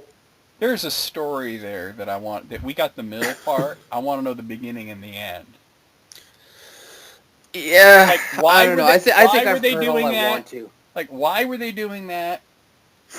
Why did they think it was so funny? And what was the end result? I think it was so funny because they had a couch at a drive-thru. The end. Yeah, but they were like going out of their way to like ruin the couch. Like, I wonder, like, maybe it was somebody's couch that they didn't like. And, I don't know. It's Mr. Stevenson's from down the hall. Oh, that must be it. This is Anderson's couch. Let's pour shakes all over it. Yeah, it's a Beavis and Butthead thing. It really is. That's what I said. Like we got like the fucking middle break between the music videos. Where's the beginning and the end? All right, number 19. I worked at McDonald's for 2 years, and the strangest thing that happened was when a bunch of teenage boys came through the drive-thru in a minivan and ordered an ice cream cone. When they pulled up to my window, it was night, so we were down to one window taking money and handing out food. A guy that was laying on top of the minivan grabbed the cone by the ice cream, and they drove off. They proceeded to come back through the drive-thru and ask if one of them had left a wallet inside. But they didn't go inside, so... That's strange. That's just weird. That's some weird shit. All right, number 20. Weird, wild stuff. This is a long one. Holy shit. All right, this woman rolls up in a beat-up Lincoln from the 80s. I don't know the actual make, forgive me, and has to force the gear stick into park. To paint you a picture, this woman was so incredibly obese that her stomach rested atop the steering wheel, Oh. squeezed underneath the steering wheel, and poked through the spaces in the steering wheel. Oh, no. And Lincoln's a roomie. I just want to point that out. All right. So is she. Oh, that was mean. Oh! That was mean. Damn, that was mean. That was mean. Oh, dude. And for my fellow drive-thru PhDs, you know how this demographic tends to be. Rude and always rushing. I bet she ordered Diet Coke, too. So Trying to watch her weight. No, you know what? Because when I worked at Wendy's, let me tell you, you get the biggest people order the Diet Coke, and they'd always go, hey, I just like the way it tastes, okay? And I'm like, hey, I ain't saying nothing. I don't care what the fuck you order. I like the voice you. Hey! Hey. There's always some huge guy who weighed like 500 pounds. Hey. Because he'd order like 5 cheeseburgers and like 7 chilies and like a Diet Coke, and then he'd be like, I just like the way it tastes, okay? I'm like, man, I didn't say shit, man. I ain't judging. It's prejudge. They were expecting the judge. Mm-hmm. I guess they get it a lot. I don't know. So, all right. Oh my God, this isn't even okay. This is another prescription thing. This is a pharmacy. Oh. This woman's coming to pick up her pills. So I see she's trying to find a prescription as I'm saying hi, welcome to, and she goes, daughter's name. I guess her daughter's name. She's screaming. Where in God's name is my damn prescription? And I hear a little girl's voice that timidly saying, Mommy, I think you. And the woman says, aha, and pulls the prescription out of her bra. So gingerly I open the transfer drawer to get the Rex from her, and of course she parked too far from the receiving window, so she's struggling to reach out, and what do you fucking know, the wind catches the Rex and blows it across the parking lot. This horrible troll of a woman starts cursing God and yelling at her daughter, what are you waiting for? Go get it! And I kid you fucking not, I hear the passenger door open, still couldn't see the kid past the mom's profile, and this girl stands out of the car and hobbles over and opens the back door. At first I was like, what the fuck? Why is she hobbling like a pirate? And lo and behold, this little girl reaches underneath the seat and pulls out a prosthetic leg and puts it on and proceeds to clomp down the parking lot to chase the prescription. Oh my God! The weirdest things I've seen working drive-thru window. That woman is a horrible human being. She makes her one-legged daughter get out and chase the damn prescription. I know she's fat, but goddamn. She's a terrible troll. Yeah, she's a troll. Yeah. I'm telling you. I know why she's fat, because she's eating people's sadness and emotions and shit. Yes, it tastes delicious. All right, number 21. This is the last one, I believe. One early Saturday morning in high school, my buddy and I were blazing really hard. We started smoking right after school and got out around 2:30 p.m. on Friday, and we were rolling all the way until 2 a.m. Saturday morning. We were gonzo as shit, and we were doing this marathon thing trying to block the munchies. Every time one of us got an urge to eat, we would force ourselves to take another rip to tide it off. You know, Tommy Chong once said, a true stoner eats before they get high. Oh. Well, whatever. Every time... Yeah, I said that already. Okay. Long story short, we were toasted. We ended up caving around 2 a.m. and driving, I know, dumb to drive, to the nearest Burger King. We go through the drive-thru. It's totally dead, not a soul or car in the area, and we order a shit ton of food. We pull up to the cashier window, and the cashier is this older, 50-ish-year-old dude who seemed to be the only one in the entire restaurant. He looks right at us and asks us with total sincerity, you kids got herb? My friend and I both bust out laughing, vehemently denying it naturally. But the man persisted and asked 3 more times. Eventually we caved and said, yeah, we did. He then propositioned us with as much free food as we wanted and could eat that morning if we split a blunt with him in the back. Yeah. We naturally fucking agreed. We met him around back near the dumpsters, rolled a paper, and blazed the shit out of the back of the Burger King. We finish the blunt. He proposes we roll another. We decline. He gets mad, starts charging at my buddy, trying to take the rest of the weed stash. I help him fight this rogue Burger King worker off, and the guy is absolutely irate, yelling and shit, freaking the fuck out. We sprint back into the car and peel the fuck out. We look back, and the dude was chasing us down the road on foot. Wild. Whoa. Now, let me just say, this started with these guys smoking for like hours and hours. You would not think that they are the crazy ones in this story. You know? You got to think something's going to happen. They're going to do something stupid. You would not think that the Burger King worker would turn out to be like a fucking psychopath. Just out of nowhere, no more weed? Yeah. I mean, a deal's a deal, right? Yeah, a deal's a deal until it's not. Yeah, well, no, but they made the deal, like they said, split a blunt. They split a blunt. And he tried to alter the deal like he's fucking Darth Vader or some shit. Yeah, pray he doesn't Pray I do alter not it any alter further. Yeah. I had a 21. I'm gonna give this a 21. It's highly entertaining. Those were all pretty good. I'm 21ing it. I had no idea such crazy shit happened at the pharmacy. Yeah, drive-thru pharmacy. Well, I know that these things exist, but I didn't know they had crazy stories at the drive-thru pharmacy. Well, I guess you put a drive-thru at any place, you're going to get some weirdness. I guess the very nature of it says that, yeah. All right, I have other story lists I want to do, but let me go to my email because there were a couple of submitted ones that I really want to get to before I forgot. Hey, submitted. And, okay, so let's see. Nicholas Jones. Okay, all right. I do want to do that, but let me go to Facebook first, because that Will Hamar dude sent me some more lists. All right, Willamar.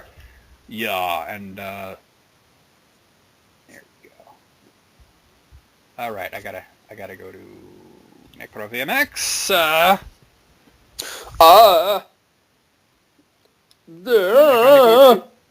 Are you all right? I put my best foot forward. Guys, I think he's having a stroke. Somebody call the fucking hospital, the drive-thru hospital. It's the drive-thru. Okay, so I got his, this is Will A. Hamar Jr., I got his top 50 favorite PlayStation 1 games. Oh, okay. Have not looked at it. Do you want to take a guess as to what might be his number one pick for PlayStation 1? Final Fantasy 7. FF7! Save on. 7! Well, let's find out. I'll go by tens. Number 50 is Brahma Force. Number 49, G Police. Number 48, Reboot. Number 47, WWF Warzone. Number 46, Siphon Filter. Number 45, Blast Chamber. Number 44, Ape Escape. Number 43, 1. Number 42, Darkstone. Number 41, Small Soldiers. There's a couple of games in here I never heard of. A lot of those games I have never played. I've played so few PlayStation 1 games. Like, I've never heard of Small Soldiers or Brahma Well, Force. well, Small Soldiers based off the movie. Is it? Probably. Okay, I didn't know. All right. I'll go to the next 10. Number 40, Medal of Honor. Number 39, Steel Rain. Number 38, X-Men Children of the Atom. Number 37, NFL Extreme. Number 36, Cool Borders 2.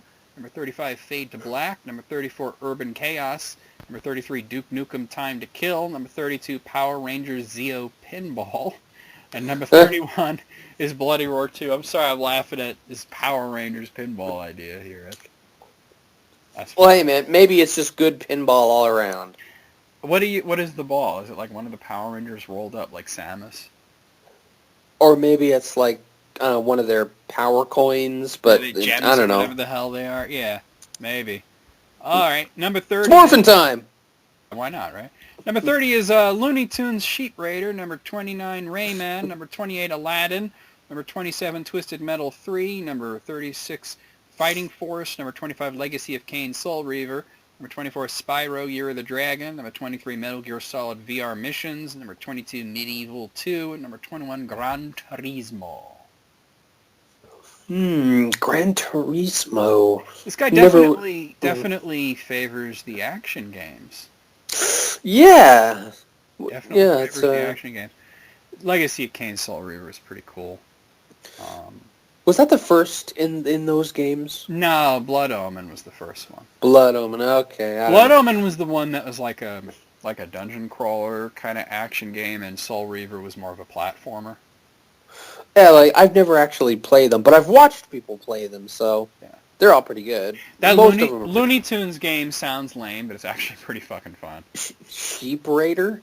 Yeah, it's like you play as this character that, when I did a video of it, I thought it was Wile E. Coyote, but it's actually Ralph Wolf, who looks exactly like Wile E. Coyote. And you have to you have to steal the sheep, but it's like a stealth game, though. You have to sneak past, like, the big dog guy watching the sheep. And so really, it's Sneak King. It's a lot better than that game. It's got really cool graphics because it's got like this really nifty cel-shaded look rocking on Oh, the nice. one there. Yeah. All right, number 20 is Treasures of the Deep. Number 19, Klonoa. Number 18, Resident Evil. Number 17, Parappa the Rappa. Number 16, Medieval. Number 15, Dave Mirra's Freestyle BMX. Number 14, Tony Hawk's Pro Skater 2. Number 13, Monster Rancher. Number 12 is Blasto. And number 11 is Jumping Flash 2. Man, somebody had to like Blasto. Was that the superhero thing? Yeah. Voiced by Phil Hartman? I don't think it was Phil Hartman. Oh. Didn't he? I think he was supposed to be Blasto and then he died. Oh, okay. I want to think maybe it was Phil Hartman. I know it was like right around the time that Phil Hartman died when that game came out, and I remember reading something about it. Let me look at this. It was Phil Hartman. Okay, that's the reason he died, and that's the reason they never made a second one. So there you go. That's so sad. That game is his end. Did you know that he was supposed to be Zap Brannigan? Well, you could definitely see. You could kind of hear it in like the way they do his voice. Like it's kind of a Phil Hartman style voice. Yeah, Phil Hartman-esque. Yeah. Parappa the Rapper was fucking cool. That game was just. It was funny. It was good gameplay. It had an interesting art style. Yeah, quirky graphics. Definitely. Kick punch, it's all in the mind. Yeah, I mean, you're like learning how to rap from like an Onion guy. It's just the whole thing. Chop Master Onion, yeah. It's so weird, but it was such a good game. Klonoa was great. I had this discussion with a coworker the other day that she was talking about. Yeah. She couldn't remember the name of the character or the game, but she kept saying she thought it was a Konami game, and it started with a K, and it was on PlayStation. And I'm like, really? And I'm thinking Konami, and I'm thinking it starts with K. I'm like, what is it? And she said, it's like this raccoon guy. And I'm like, you mean Sly Cooper? And she's like, no, not Sly Cooper. And I'm like, huh. And then I'm like, are you sure it's Konami and not Capcom maybe? And she's like, maybe it was Capcom. And I forgot what I guessed then, but it wasn't that. And eventually we came up with that it was Klonoa, and I'm like, that's Namco. Yeah, and what is it? You like bop enemies on the head and then pick them up, and they turn into like inflated, weird, spinny things. That's how you double jump. But she, I was like, he has the Pac-Man on his hat, man. It's Namco. I never noticed that. Yeah. I probably just can't see it. That's a possibility. Okay. There's 2 number 11s. I just realized that. Whoa, trippy, dude. Yeah, so I guess it's his top 51, because there's definitely 2 number 11s here. His other number 11 is Mortal Kombat Trilogy. Oh, yeah, that was on PlayStation. Yeah. Well, Trilogy. Yeah. That was pretty much Mortal Kombat 3 on steroids. Yeah, Mortal Kombat 3 plus. Yeah. All right, here's his top 10. Number 10 is Crash Bandicoot 2. Number 9, Crash Team Racing. Number 8, Spyro Ripto's Rage. Number 7, Gran Turismo 2. Number 6, Test Drive 5. Number 5, Ninja Shadow of Darkness. Number 4, Reloaded. Number 4, Tenchu 2. Number 2, Breath of Fire 3. That's the only RPG on this list, by the way. Huh. And number 1 is Metal Gear Solid. Man, as much as I love Breath of Fire 3, and you know I love that fucking game.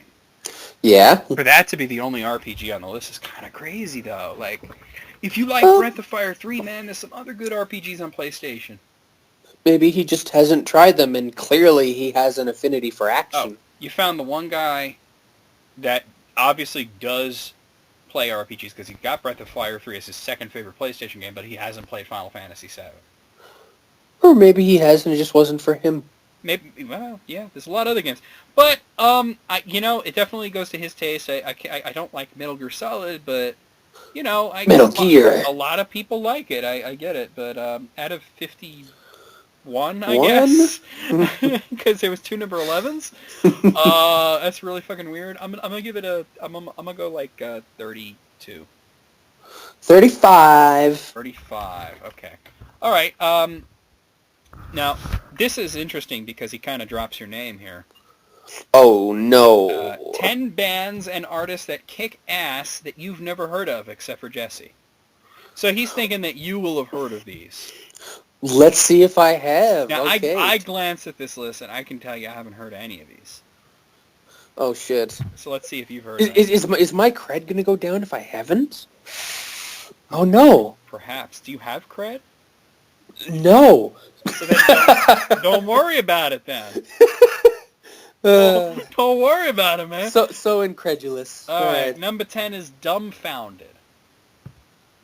Dumbfounded. I am dumbfounded. I have not heard of them. Yeah. He says hilarious punchlines and a pioneer of the nerdcore genre. Nerdcore. So is it a guy? Is that his name? Or is it like a nerdcore band? I don't know. I just realized it's not dumbfounded, it's dumbfounded. Dumbfounded? Yeah, dumbfounded. Oh, that's kind of fun. Yeah. Dumbfounded. Right. Number 9 is audio vent. Audio vent. Yeah, he calls it college bro rock at its finest. Fuck. So what is college? So what is that like? What's that dude's name? That always saying party, party, party. I want to fucking party. Oh, Andrew WK. I was gonna say when Andrew you say bro Clay. rock, that's what it makes me think of. That guy. Everything's like party, party, party. I want to fucking party, having a party. Woo! Yeah. Like I picture dudes slamming brews and crushing puss. That's exactly what it is then. Number 8 is Element 80. Do you know Element 80? Oh, shit. Oh, wait, I'm thinking of Sub 80. No, I've not heard of Element 80. He says they're a Texas rock band that had a song featured on Need for Speed Underground. Oh, I don't play racing games, except for Mario Kart. And F-Zero. Number 7 is Down with Webster. Heard of them, finally! He says, found these guys stoned off my ass watching Canadian football. Yeah, they're I think they're pretty much Canadian. There you go. I do not care for them, but they are okay. He thinks they kick ass. Number 6 is, maybe you had to be stoned. Shit. Number 6 is Lost Prophets. See that? Heard. The unfortunate thing is that's such a generic band name that I couldn't tell you whether or not I heard of them. I bet you there's like 6 or 7 bands called Lost Prophets at one point or another. And they all live in their garages. Yeah. He says they're a band that broke up because the lead singer's a sick fuck. Oh. I know many bands like that. Yeah, ain't that any band, right? Number 5 is Epidemic. Again, it's kind of a generic name. It's kind of a generic name. It's hard to tell, yeah. Yeah. Number 4 is Wax. Just W-A-X? Yeah. It says a YouTube rapper with promise. YouTube rapper. So he raps about... It'd be funny if he raps about YouTube. No. That'd be great. Yeah, that'd be great. Like, you know... Watching cat videos 24/7. He'd find rhymes for, like, comment, and subscribe. Number 3, the X's. The X's. Now, he mentions they were on Guitar Hero, and I have this vaguest recollection of seeing one of their songs on there, but I couldn't tell you what the hell they sounded like. How do you spell X's? E-X-I-E-S. Oh, okay. Number 2 is Body Jar. I think I've heard of them, actually. Well, they are a punk band. They're from Australia, and they had a song in Tony Hawk 3. That's probably where I found out about them, because I had that on GameCube. And finally, number 1 is Streetlight Manifesto. Oh, yeah, I have. Oh, yeah, I got one of their albums. Oh, I know Streetlight Manifesto. I have all their records, eh? I have one of their albums. It's all right. There you go. All right, so at a 10, well, you're the one that he thought was gonna hear these bands, and you did know like 2 or 3 of them. So I gotta give it a high score though, because I didn't know many of these. I feel like I got to do the same thing. I'm gonna say 8. What do you say? I'm gonna say 9. Okay, I got one more list from this is 15 favorite albums. Oh, okay. All right. So number 15 is Curtain Call by Eminem. It's Eminem. You notice all of his records are like, Curtain Call, the Eminem Show. He had Encore. Oh, they're all like theater terms. Like I'm waiting for like intermission and like It's just him pissing for an hour. Getting kicked out for jacking off in the balcony. That's his EP. You know, like That would be an EP title. yeah. Number 14 here, Black Album by Metallica. The album's actually called Metallica, but It's just the album is black. yeah, the cover's black, so everybody just calls it the black one. Kind of like the Beatles had the white album. I see what you did there, Metallica. Yeah. Number 13 is 10 by Pearl Jam. That was a fucking good record. If you're gonna pick one album, That's probably the one 10. to go with. Any of the first three, but especially that one. Yeah. Number 12 is Start Something by Lost Prophets. There's like your Lost Prophets. Start something. Do it. What you got? How about this? That's the only lyrics in the whole thing. Do something. Yeah. Number 11, Ocean Avenue by Yellow Card. Oh. A band named after like a soccer term. I'm not a fan of Yellow Card personally. Okay. I've heard them. Speaking of not being a fan, number 10 is Hybrid Theory by Linkin Park. Ooh, nope. They are so angry. They tried so hard, And but then they lost it I all. want to give them that little gold star with the Comic Sans You Tried on it. Yeah, but in the end, it doesn't really matter. Yeah. Oh, shit. Number 9 is Mothership by Led Zeppelin. Wow. Why, wow. I mean, you pick a greatest hits album. I mean, I get it's your favorites, but I mean...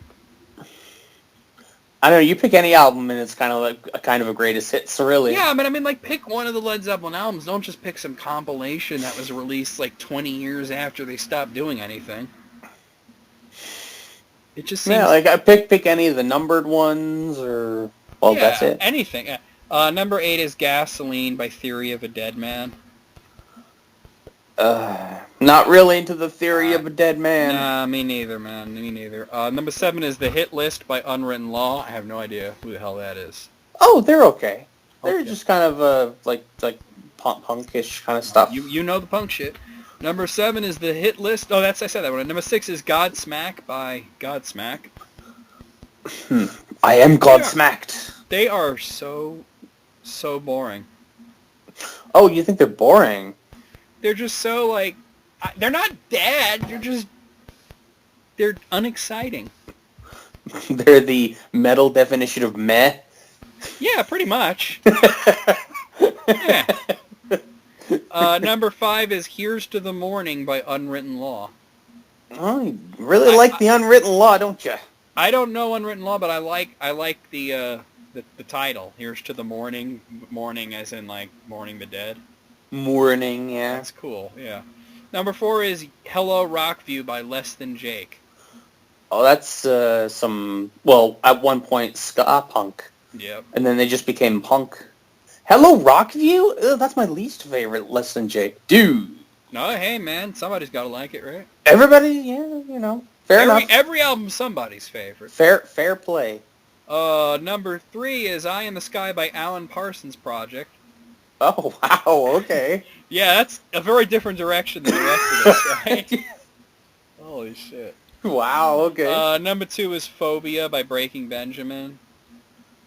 Yeah, I'm not really into them, but I won't fault them. Yeah, number 1 is Kearsby Nights by Streetlight Manifesto. Oh, okay.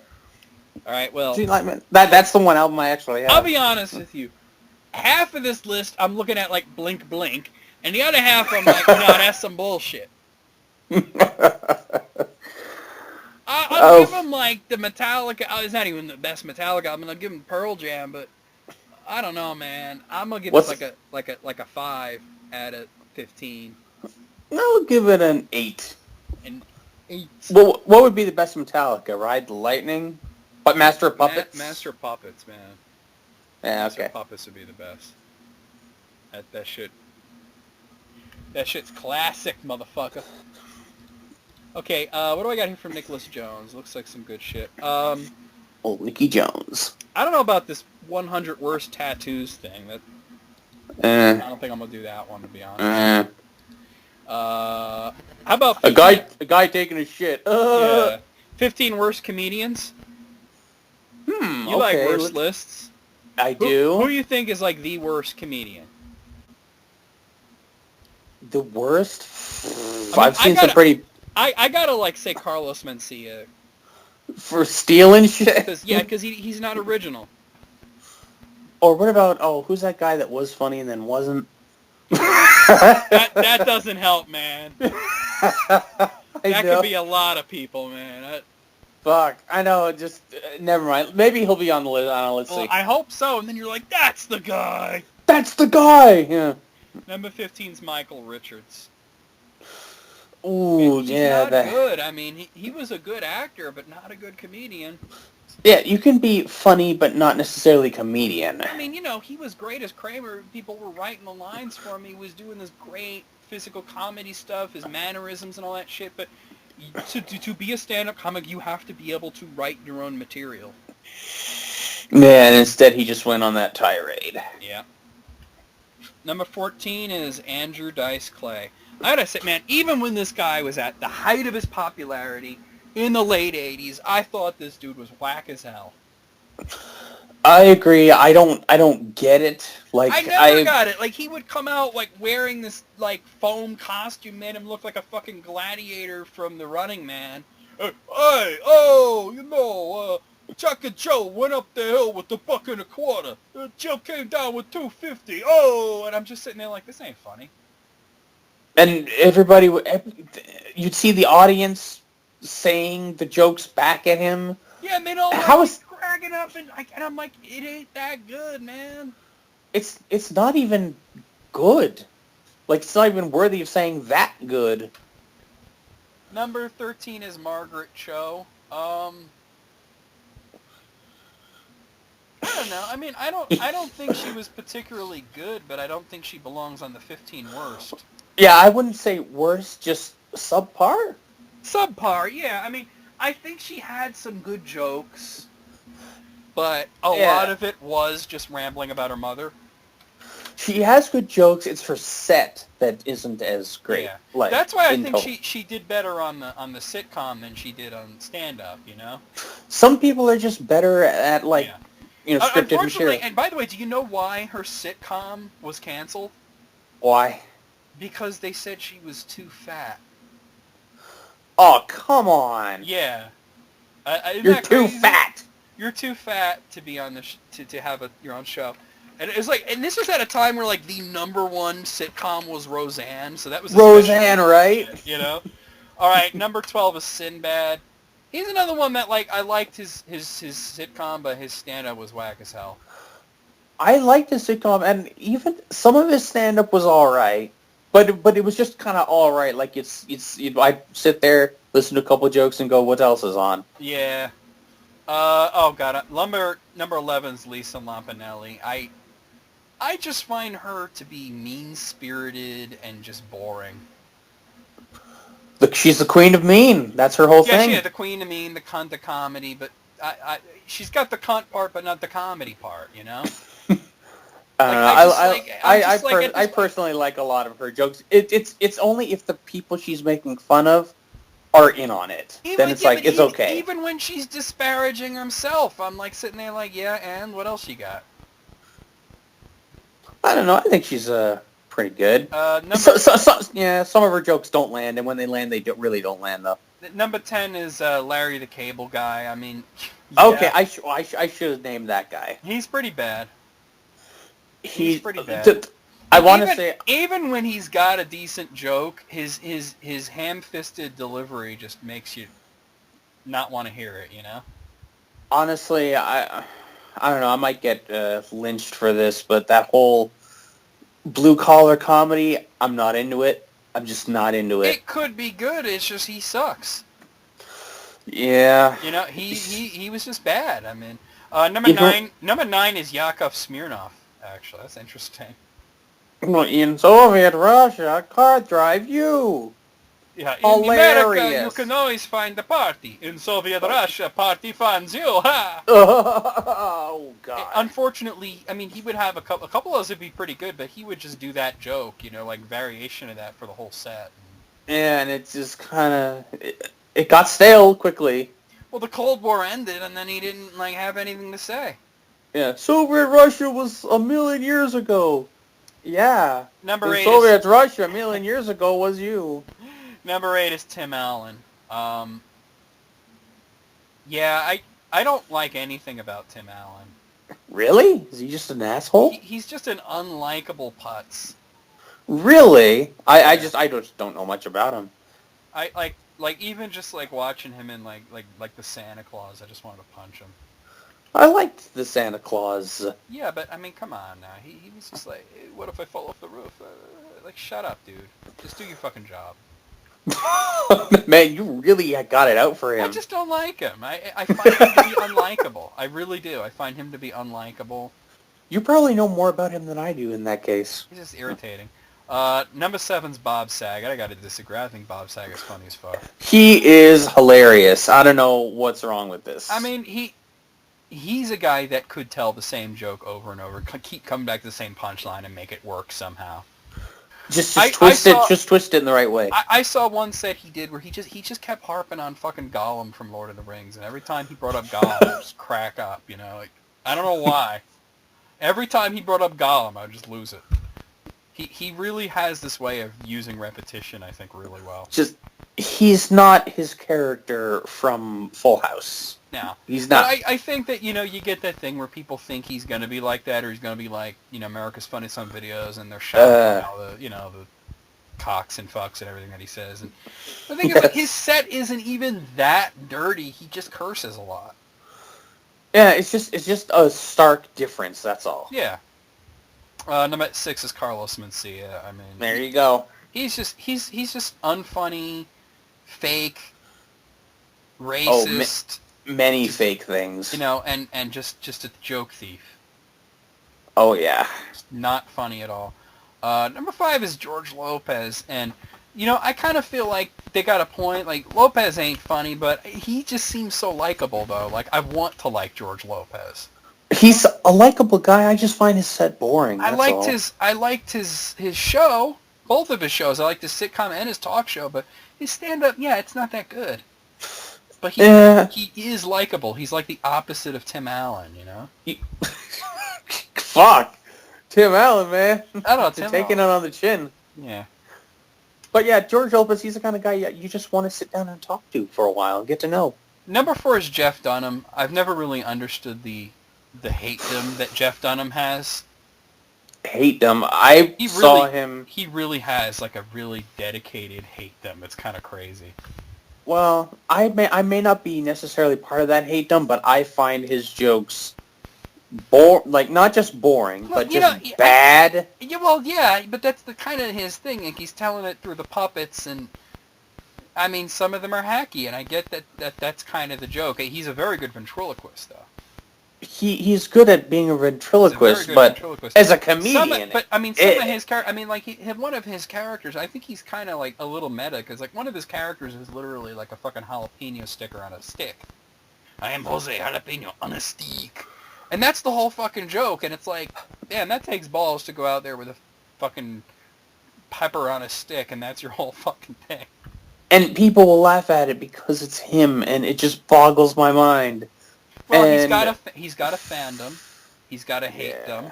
I don't consider myself to be in either. I don't think he's the 4th worst comedian of all time. That's certainly... No, but I'd probably put him in, like, top 20 worst.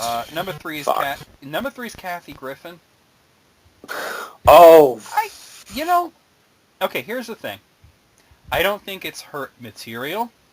I think it's her. Her delivery? She's irritating. She tells some jokes that are genuinely funny, but coming out of her mouth, you want to be like, oh, shut up. Stop talking.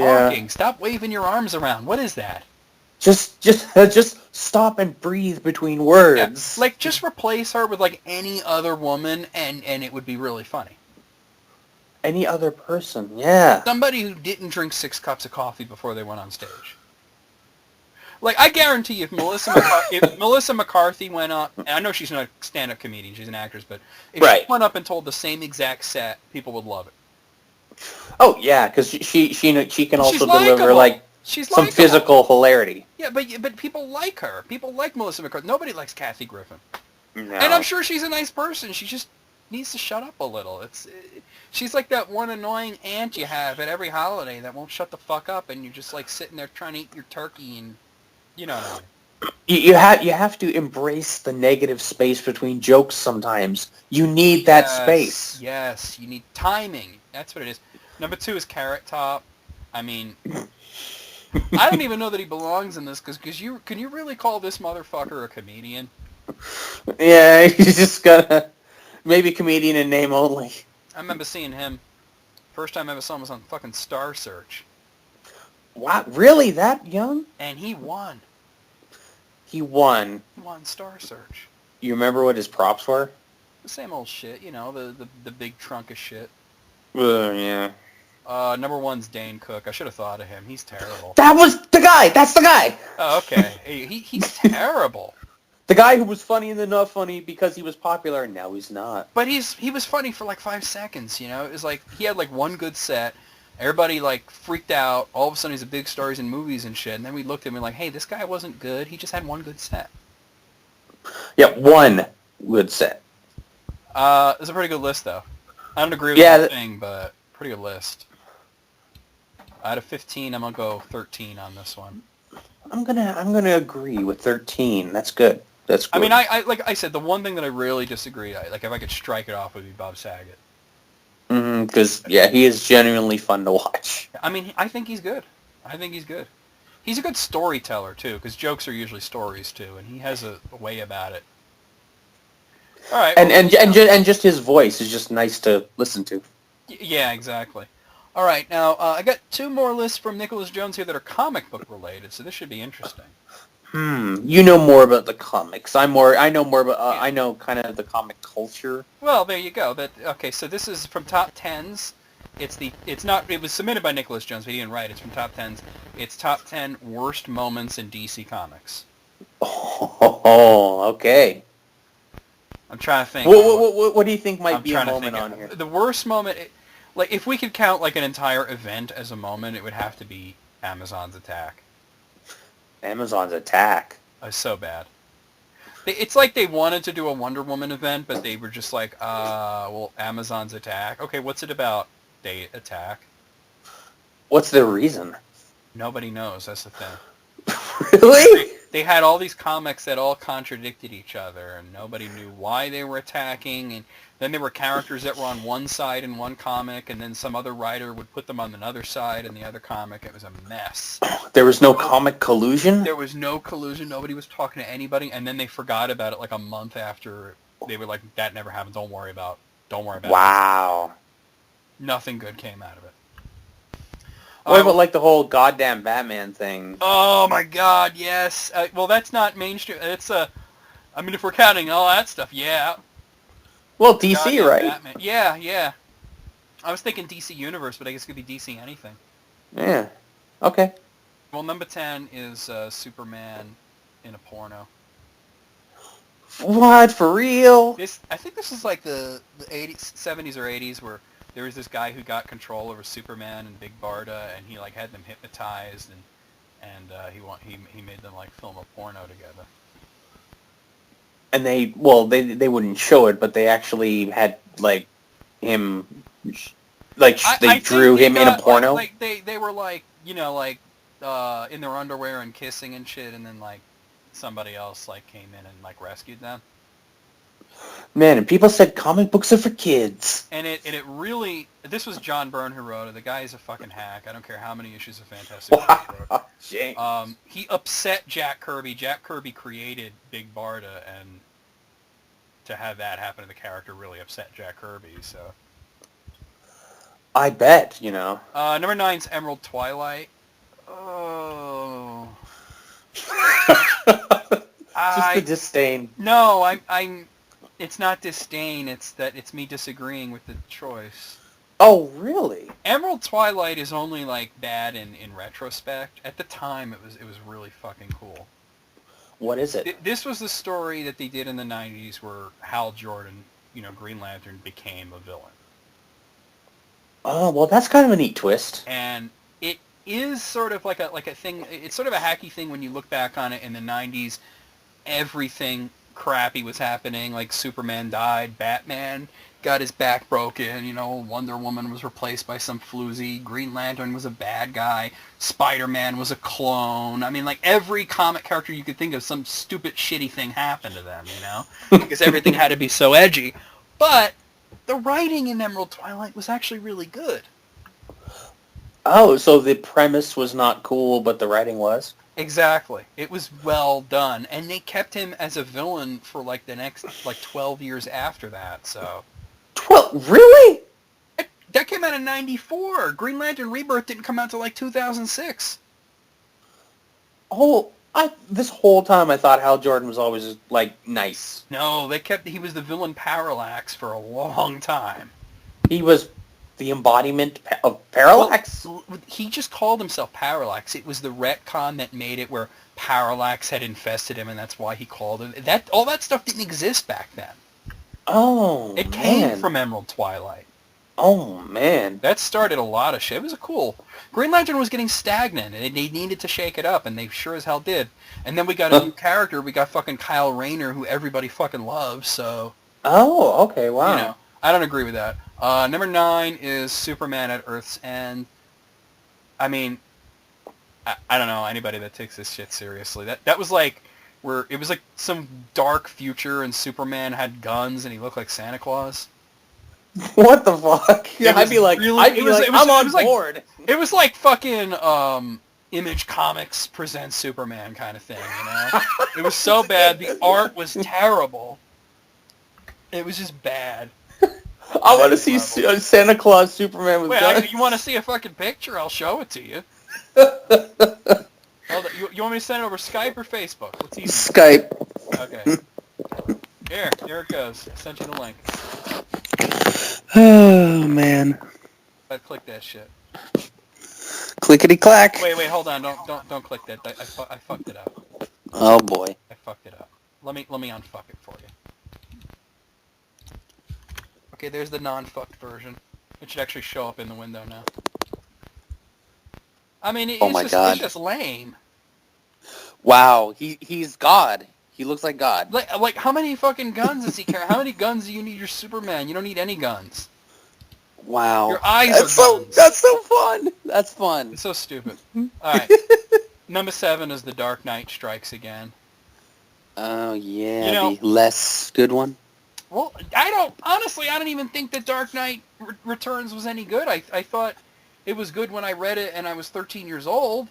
But you read it as an adult and you're like, this is fucking stupid. Frank Miller's an idiot. Then he made a sequel that was even worse. Yeah, people didn't really like the sequel. Yeah. Number 6 is Identity Crisis. It was certainly controversial, but I thought it was pretty good. Well, it has Crisis at the end of it. Aren't those usually good? This was a more low-key story. Low-key story? Low-key. Oh. It was very controversial because it had a rape scene in it. Oh, and it showed it? Oh. Well, the discretionary shot, but yeah. It was supposed to be an emotional story. I thought it was. I thought the art was very good. I thought the writing was good. I think that the premise behind it was somewhat questionable, and I think the motivations of why they did the story were extremely questionable. But I enjoyed reading it. Okay. Number 5 is All-Star Batman and Robin the Boy Wonder. Or as I call it, the goddamn Batman. There it is. I really think, there were supposed to be 12 issues. They only ever got 9. I think that they should just release a collected version of the entire thing without the word bubbles. Really? Just the art? The beautiful fucking art from Jim Lee. Looks great. The writing is ridiculous. It's Frank Miller at his absolute most Frank Millers.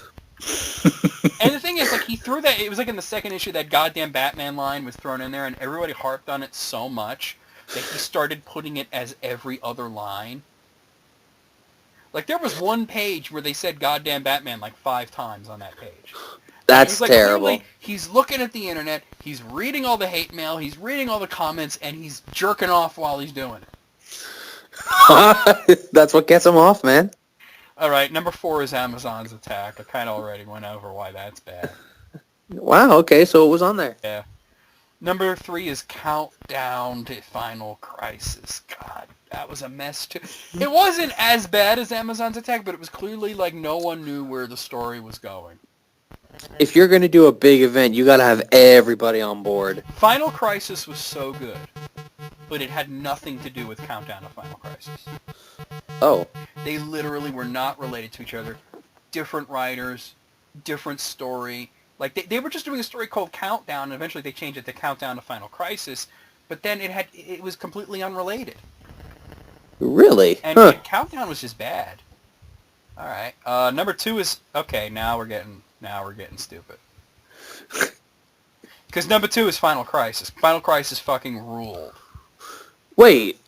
I thought that was the good one. Final Crisis was so fucking mind-blowing. I got to read what they're saying here. It's confusing. Really? Really? Really?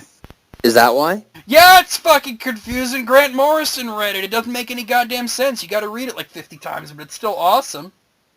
Grant Morrison wrote it, and he's usually, A+ stuff. Yeah, but you always gotta like kind of like disseminate what he's writing because he's very esoteric.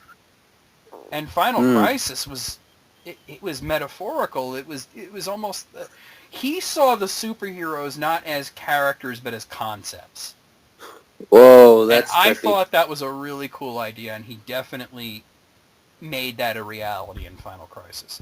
I think that, yes, it is a lot better if you read it in its collected form all at once, not waiting month to month. You know what I mean? But, yeah.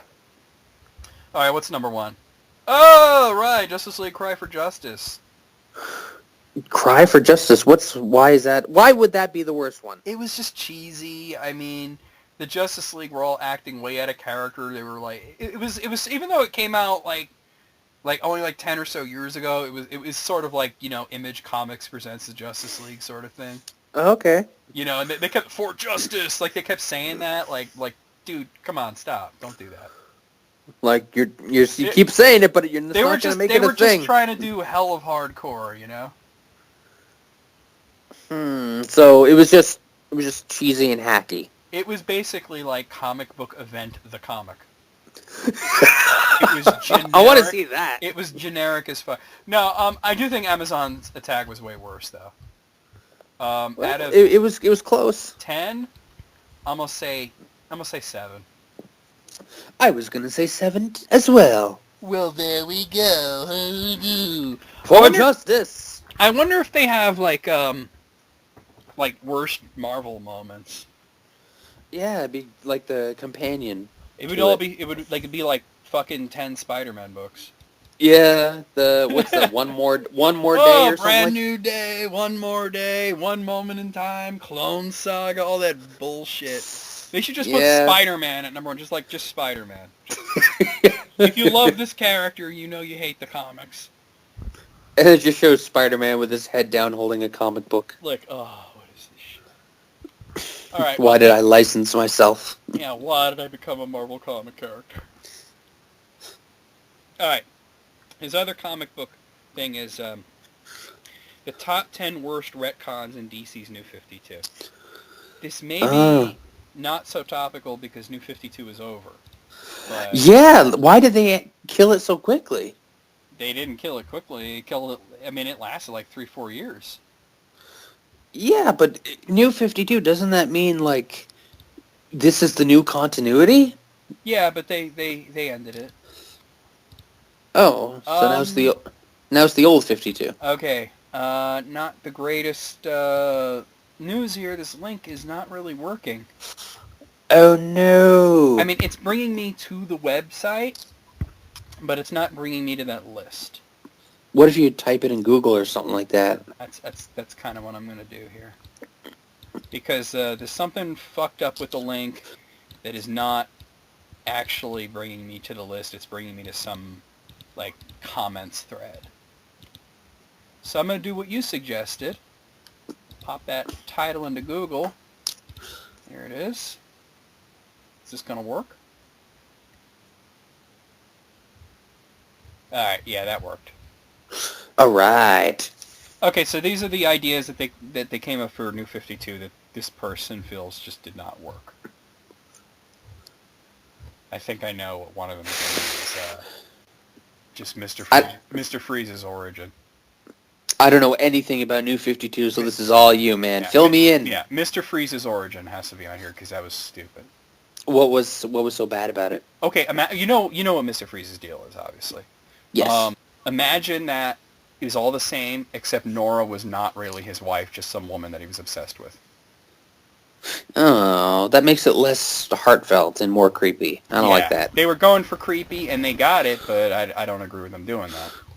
Then you don't feel as much for him. Yeah. Number 10 is Jason Todd was trained by monks. Who cares? Jason Todd sucks. Oh, His comic book sucked. The New 52 version of his comic book was even worse. Red Hood and the Outlaws, that was terrible. No love for Jason Todd over here. He was terrible. Number 9, the Amazons, a race of rapists and murderers. Holy, really? Okay, well, I'll admit that I did not read New 52 Wonder Woman. But, yeah, they definitely played off the Amazons as almost like they were the Sirens. Oh. Yeah. This is Amazon's attack part 2. Yeah, well, they would attack your dick and get pregnant and then throw you overboard, you know? Yee. Yeah. Number 8, no Justice League, no JLG, what? Oh, no Green Lantern in the Justice League. Oh. Why? Was he doing his own core or something?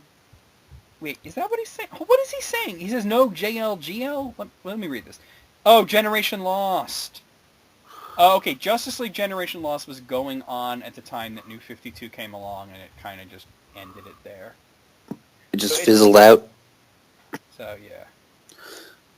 Oh, well, okay, I guess. Yeah, and they reimagined the whole thing as Justice League International, which is a pretty good comic, but it didn't come from that previous thing, you know what I mean? Okay. 7, Green Arrow's Guilt Trip. He's going to have to be more specific.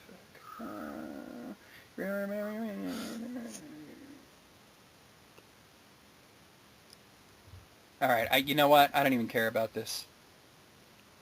I'm going to move on. Number 6, Lobo, a generic alien invader. Isn't that what he already was?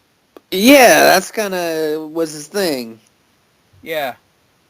Number 5, Helena Bertinelli is dead. Okay. Who's that? Helena Bertinelli was the Huntress in the mainstream DC. Well, she was one version of the Huntress. She wasn't dead. It was just that when they introduced the concept of New 52's Earth 2 and they started doing World's Finest, which was Power Girl and Huntress, Huntress used Helena Bertinelli as a secret identity, but then she burned her passport and everything, and she just decided not to use that name anymore. The character doesn't exist. It was just a name used. It was like a little nod to an older character. Oh, okay. Number 4, Batman recruits Jason after he catches him stealing drugs. Okay, well, in the original continuity, he stole the hubcaps off the Batmobile. How's that any different? Well, maybe it's because it's drugs, so it's a bad thing, as opposed to just hubcaps that you can, sell. What kind of dumbass kid would steal hubcaps off the fucking Batmobile, though? Don't you think you'd get, an electric shock or some shit? Well, how far did he get before Batman caught him? Not very far. Well, still. Not very far at all. Right. Let's see. He's got so many pictures. Number 3, Danny saves Barbara's life and other retcons on TKJ. Oh, the Killing Joke. Oh, the Killing. Yeah. Well, they kept some of the Killing Joke. They didn't keep all of it. obviously. Was Barbara, did she still get shot and everything?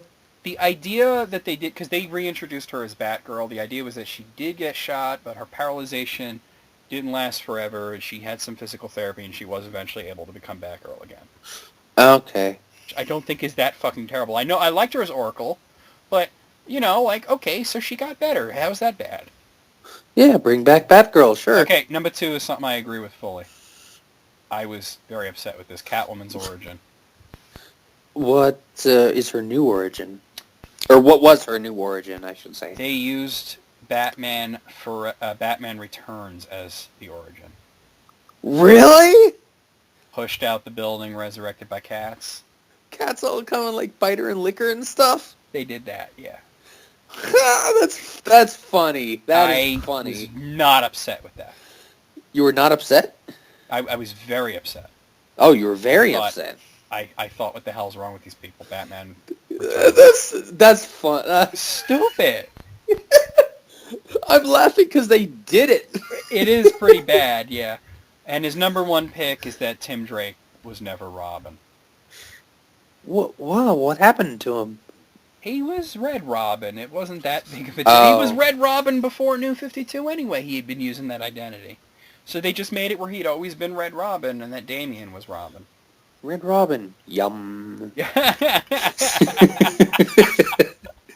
Have you ever eaten at a Red Robin? I don't know if they even have them here. I don't. Yeah, well, they had one around here a while ago. The burgers are pretty good, actually. All right, fair enough. I think that he harps too much on really specific character changes and not the overall picture. Like, what would you put as some overall picture thing that you would find distasteful with New 52? Well, see, I mostly I read the books that I enjoyed. You know, I didn't go for like the crappy ones. So, like Animal Man was fantastic. Aquaman was really good. The Green Lantern books were almost completely unaffected by New 52. Oh, really? Yeah. Some of a lot of the changes of the Batman book, I would just say like basically the direction they took Batman in general. Like I mentioned Mr. Freeze's origin, Catwoman's origin, but it really was just the whole thing of it just becoming a little too creepy. Yeah, maybe were they trying to go too real then? I think they were well too real, but then they do the resurrected by cats thing. You know, like, it's crazy. You know, other than you know, like she was just a cat burglar, Catwoman, very easy to understand. You know. Yeah, and then she just fucking superpowers. No, she's just good with a whip and athletic. She doesn't even use a whip in the comics. Oh, okay. Well, there you go. That's the fucking movie again. Well, I know what I know. Like, I'll be honest with you, The Dark Knight Rises, that was the most accurate version of Catwoman. Yeah, they never even call her Catwoman. No, she was a thief who was good in a fight. That's all it was. Do you hear what's going on outside here? There's some sort of, like, massive sirens. I hear something vaguely in the background. It's crazy because I am not exactly near a major road here, so... There's a sinkhole out there, maybe? No, I'm not in Japan. Or Ottawa. Yeah, except Japan fixed theirs in 4 days. Which is incredible. It's pretty incredible. Out of 10, I will give that a 5. I thought that some of these were quite interesting. I'm going to go 7. Yeah, but I'm not doing the top 100 worst tattoos. I don't think so, man. Sorry. Yeah. Sorry. Okay. No problem. Do 1 or 2 more before I get out of here. Because I should be getting to bed soon.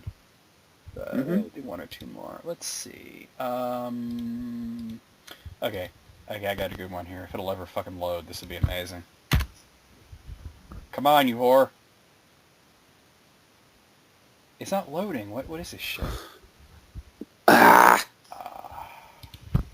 Nothing's loading. None of my tabs are loading all of a sudden. You know what? I think Firefox is masturbating right now, so I'm gonna shut it down and bring it back. Shut it all down. You.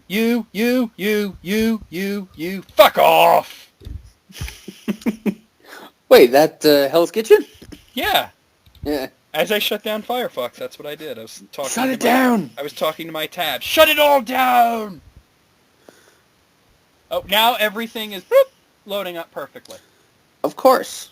Here's one from Tickled. It's, people share the moment they realized they were dating an idiot. Oh my God. I could write a book. Now let me ask you a question. I guess I know the answer. Have you ever dated an idiot? And I wonder if there have been any times that I have been the idiot and just not realized it. Yeah, but I don't know. You may have done or said some stupid things in the past. I'm talking about just legitimately being a moron. Yeah, I've definitely had moronic moments, but overall moronity, not really. Moronity. I dated a girl who didn't think that evolution was real. Oh no! Just so, what did you do when that moment came into pass? Like, wait, you don't think? I And changed the subject. So, McDonald's, they make good fries, right? Yeah, I don't know what he talked about next. It didn't last very long. That was the girl right before Julie. Oh well, boy, talk about trading up. Oh God, dude, it was like trading in your own fucking Gremlin and getting a Lamborghini. Hey now. All right, there's 46 of these. Most of them are very short, so it should be very punchy and interesting. Nice. Number 1, when he joined the Klan while dating me. I'm not white. Ho! Ho! Ho! Ho! What the? That's great. That is idiotic. Wow, that's brazen balls. Yeah. Imagine him trying to explain it, though. That's the best part. Well, you see, my cousin's in it, so I kind of had to please the family. Number 2, when he told me that you regrow your virginity after 6 months without sex. Regrow your virginity? Yeah, it's just, the virginity inside just grows back. Virginity's not even a thing. It's not real. It's a social construct. It doesn't actually exist. No, you never grown your virginity back? No, man. Oh, man, just one more month of mine's totally grown back. Well, luckily it's not true. Number 3, she was out for a run one day, and when she came back, she said an animal charged at her. So she cut her run short. I asked her what it looked like, and she said, like a cow, but brown. It was a cow. Brown cow. How now, brown cow? How now, brown cow? Number 4, he was getting his license renewed, and they asked him if he wanted to be an organ donor. He said no. When I asked why, he told me it was because he didn't want the government to come knocking for any of his organs when he still needed them. He really thought that becoming an organ donor meant that at any time his organs could be taken. Generally speaking, they do try to wait until after you're dead. Yeah, but come on, I mean, get them while they're fresh. Number 5, I asked him about the class he was taking at a community college. Him, it's going okay, better than last year. I failed it twice. Must be a hard class. What's it about? Learning strategies? He failed a class about how to learn twice. How was that even a class? How do you fail to learning? Oh, I think I'm going to go cross-eyed. How did he make it to college, man? That's crazy. Yeah. Strategies. Number 6, driving down the road and the moon is visible during the day. Her, how is the moon out at the same time as the sun? Sometimes it happens. It's not that uncommon. No, they're the same thing. How could we see both at the same time? Oh, no, honey. The sun and the moon are 2 different things. Are you serious? Yeah, not everyone went to college like you, schoolboy. You learned this in like the 2nd grade. She was in her early 30s. Oh, girl. You got to sit down and have a serious talk. I just imagine this girl at the age of around 16 blowing her teacher because it's the only way she's going to graduate high school. Because when people say shit like that, I think, how did you ever get a diploma?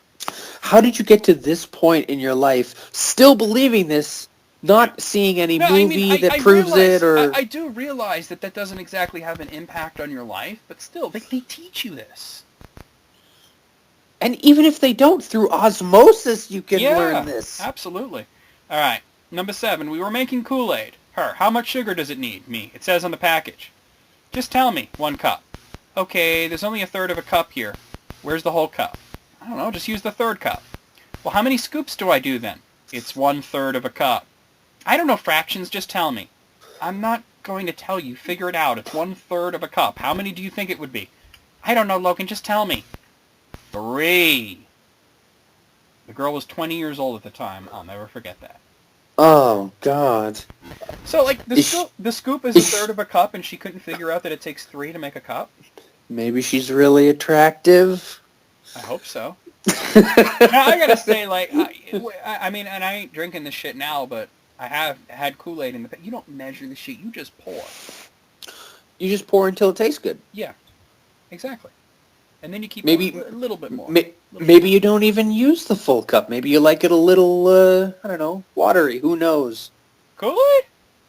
Now, so Yeah. you know I ain't drinking sugar at all, but, you know, Right. if you're going to drink Kool-Aid, you're going to drink Kool-Aid. Yeah. All right? Stay away from my Kool-Aid. Nah, you gotta have sugar. Number 8, boyfriend took me to a fancy restaurant and we ordered wine. When the waiter came back, he gave my boyfriend the cork to sniff. My boyfriend grabbed it, sucked on it, and licked it like a lollipop, all excited. The waiter looked uncomfortable, poured our glasses, and slunk away. Maybe he was just being a goofball. I kind of thinking, like the guy hands him the cork, he doesn't know what to do with it. At that point, just admit you don't know what to do with it. Don't put it in your mouth like an idiot. Like, okay, congratulations, you're stupid. Honestly, if somebody came to me and then, like, presented me with the cork, I would have to say, what do I do with this? I didn't know you're supposed to sniff the cork? That's weird. You don't have to. It's just something that you can enjoy. That's weird, though. You know, like cork already smells kind of nice, and then it gets the wine scent in it. It's really a pleasant experience, and the waiter's just giving you this opportunity to enjoy it for a minute. That's all it is. That's all it is. You know, wine smells good, cork smell good, you mix them together, it's a nice smell. Smell my cork! Yeah, I know, it sounds dirty. Number 9, he actually believed that if you had money, it was because God thought you were a good person, and that only bad people were poor. The truly ironic part of this was that he couldn't get enough work to make a living, and he had to ask his wealthy father for handouts all the time. He was trying to carefully manage the breakup since we worked down the hall from each other when he decided to dump me because he didn't like who I voted for in the election. Wow. I wonder if this person has small loan of $1 million given to him. Yeah, probably. That's Number 10, I found it charming and endearing that he did funny voices, made funny idiosyncratic jokes, and occasionally called me Milady.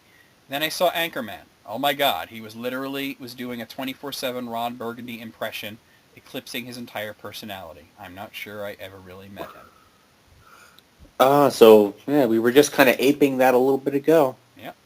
Number 11, my ex was the oldest of 6. We had been dating for about a week, both 20. I commented, "You have wide hips for a man." He replies, "It's from carrying children." Where's this going to go? I was totally baffled till his youngest brother walked in and he picked him up and held him to the side, rested on his hip as you do with toddlers. I had to sit him down and explain that you don't get wide hips from literally carrying children around. It's from carrying them on the inside. Yeah. He just has wide hips because he's got wide hips, you know. Sometimes a dude's hips just don't lie. That is crazy. You know, I just thought, you know, there was a story list we did once, and I wonder if this person would be on here, that one girl that dated the guy that only drank out of the baby bottle. You remember that shit? I do. Because he wanted that his was teeth weird. To fall. He wanted his teeth to fall out so he can fit a softball in his mouth. It's just too damn weird, man. That should be on here. All right, number 12, I had a girlfriend in my younger days who never looked both ways before crossing the street. I asked her why, and she said she would just sue the driver if she got hit and be set for life. I asked her how she planned to do that if she was splattered all over the street, and she said she'd just roll over and memorize the license plate easily. What if you're dead? Yeah, what if you're dead? I don't think she really thought that much. Number 13, she got me Mad Libs, and when it was her turn to do a noun, she asked, "What is a noun?" I said, "It's a person, place, or thing." There was a long silence as she thought. It went on for so long that I thought she must be thinking of the best noun I'd ever heard. Then she said, "Place."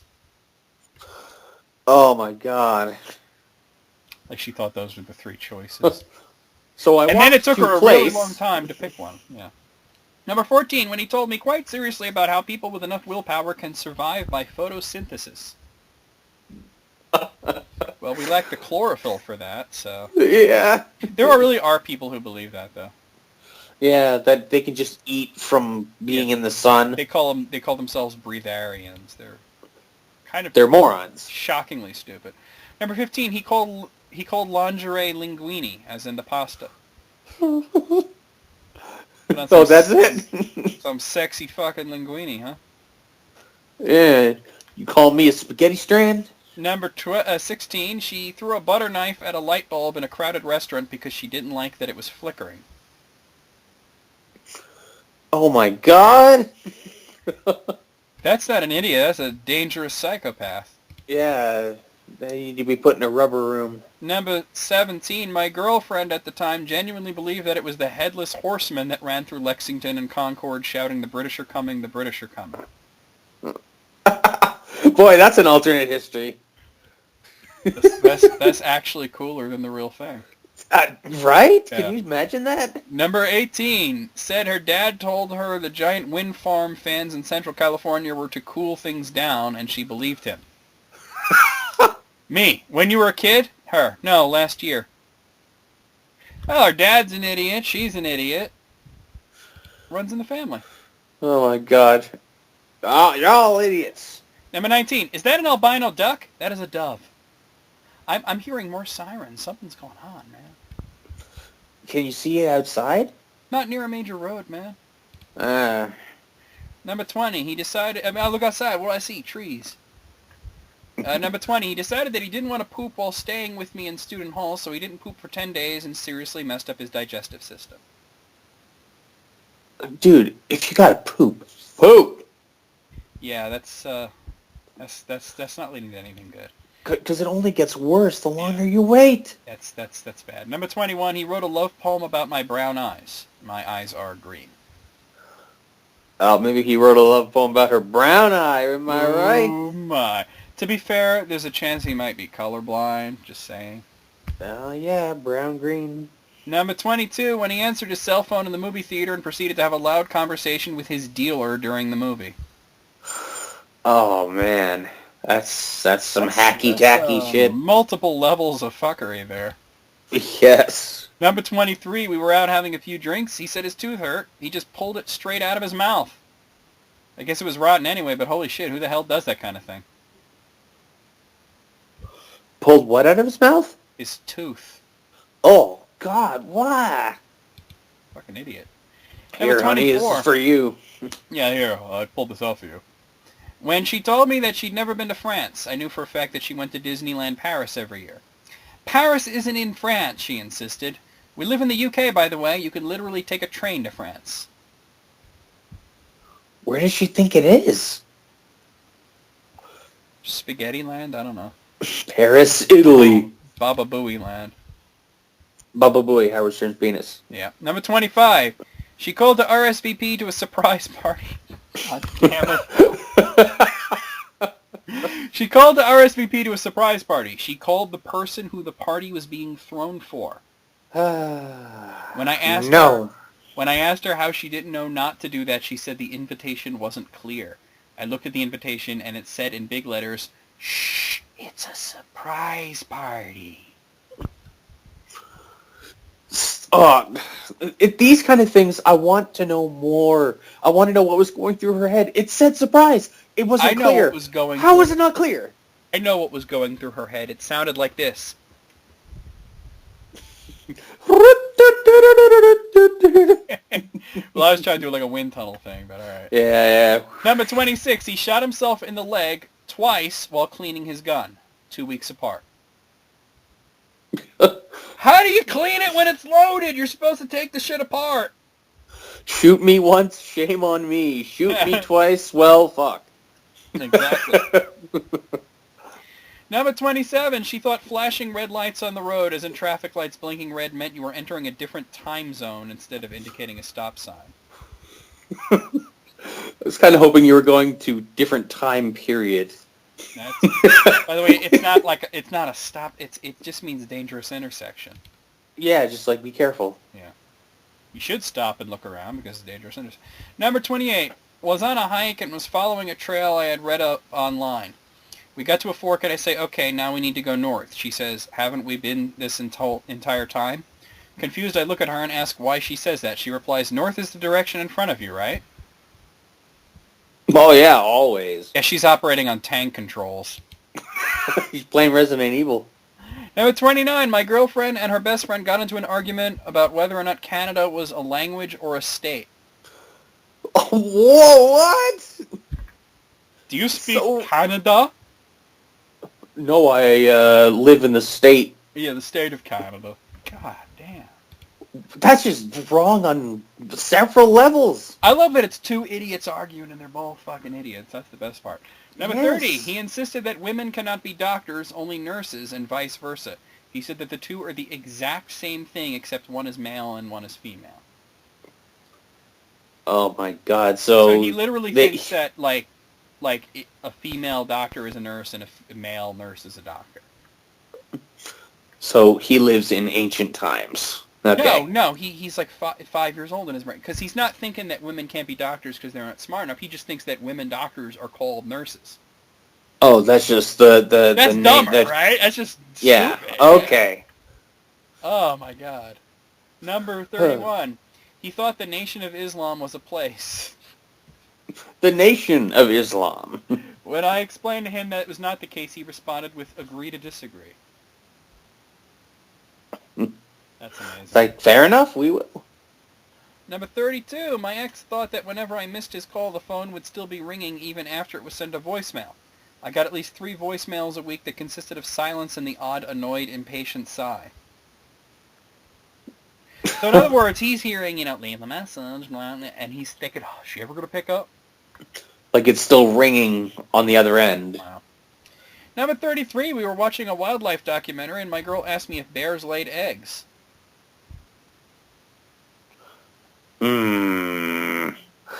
Yeah, I mean... Maybe in Pokemon, but not in the real world, right? Not everything is Pokemon. Bears, can you imagine what a bear egg would look like, though? Oh, it would just be like... This big fucking egg, right? Just a big old wobbly placenta thing. Alright. I wasn't going I was just imagining a huge egg, but you gotta make it gross. Number 34. Oh, well, Halloween is on Friday the 13th this year. No, it is not. If you reverse it. 31st. It literally cannot be on Friday the 13th. No, people are dumb. Number 25. She surprised me by inviting her mother on our 16-day Hawaiian cruise. Well, that's just terrible. That's not cool. That's not cool at all. Number 36, my ex-girlfriend is 5'4" and petite. She wouldn't eat all day, come home, and have 3 martinis and black out. She would then claim that she was allergic to alcohol. I'm allergic to the dark alcohol, not the light alcohol. Oh, boy. Number 37, she tried to argue that we could get to the moon easier if we just built a spaceship that could go underwater and flew it through the ocean to the moon during the daytime rather than straight up. Whoa, there are so many levels of stupid there. So many levels that you burst through the earth. That is amazing. That is fantastic. Wow. Number 38. I'll just go and get tested if I feel sick. If they find a rabies, then I'll get some medicine. Yeah, hopefully they find just the one. Yeah, he had been bitten by a squirrel, also directly related to him being an idiot. Yeah, you get bit by a squirrel, you get checked out, man. Yeah, there's a few animals that you really want to get checked for rabies. And by the way, it's not like there's one rabies and multiple rabies. It's what the hell is that even? It just is rabies. Yeah. Number 39, she thought that the past was black and white. She was serious. I think I knew somebody that thought this as well. Amazing. But they eventually grew out of it. Did they think that like it started as black and white and then maybe it was sepia for a while? Yeah, they thought it was like a gradual change. Yeah, and then when they got color, it was like way too bright for a while. Oh, like, turn it down. Yeah. We were sitting there, this is number 40, we were sitting there stargazing, having a good time, and all, when she blurts out, do you think that the sun is a star? At least it's on the right track. Yeah, at least, she'll get it. Yeah. At least she's not saying, of course it's not a star, it's a sun. Man, the sun is a sun, and the star is a star. Well, Number 41, we were playing with my dog when my boyfriend remarked I thought he was fixed. I said, yes, of course he's fixed. But he still has a penis. He thought fixing a dog meant removing its penis. oh, man, that would double suck. Yeah, they need those for peeing. For pee-pee, yes.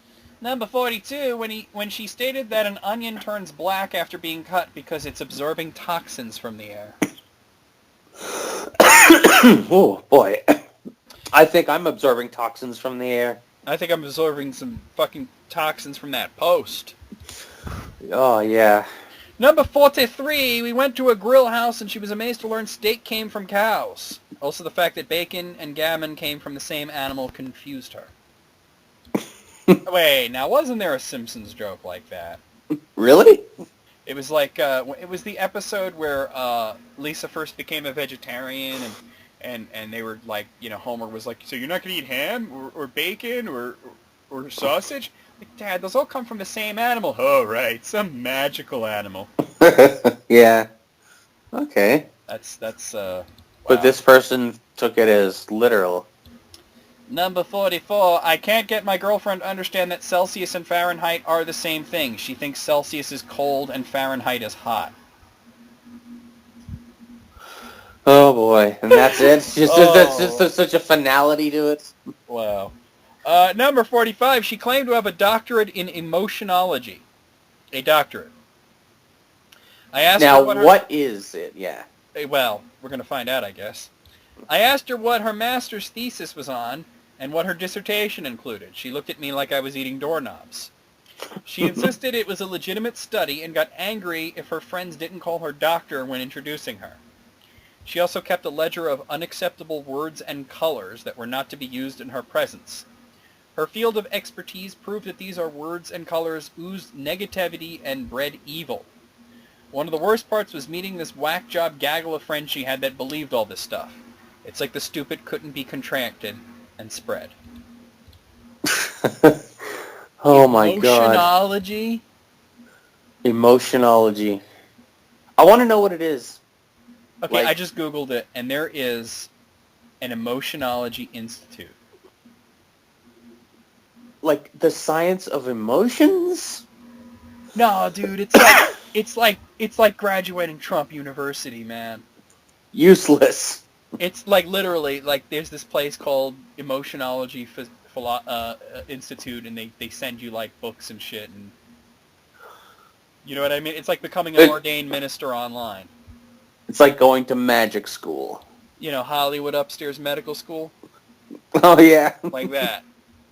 All right, final one, number 46. She said on multiple occasions that she wished she had been born in 2030 so she could live to see the year 3000. Wow. Whoa!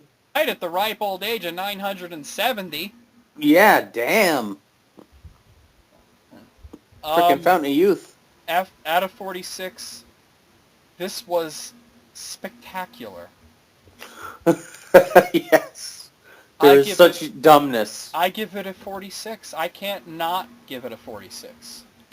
So many of these were just nearly unbelievable, yet so dumb they had to be real. Absolutely. What do you give it? A 46. I just can't. I have one more, and then we're going to call it a day. And this is a similar kind of list. Except nice. This one is about lawyers, or rather lawyers sharing the dumbest clients they've ever had. Oh, that should be good. So how many are these? Let's see. It's 19 things that showcase how dumb lawyers' clients can be. All right. Number 1. I once had a client who wanted to declare bankruptcy. I explained he needed to have his tax returns for the past few years filed in order to do so. He said he hadn't filed taxes in 20 years because it ain't none of the government's business how much money I make. It's kind of important. Kind of is if you want to declare bankruptcy. Yeah. I mean, you're saying you have no money, and then you don't want to say how much money you have. Yes. How many no monies do you have? Yeah.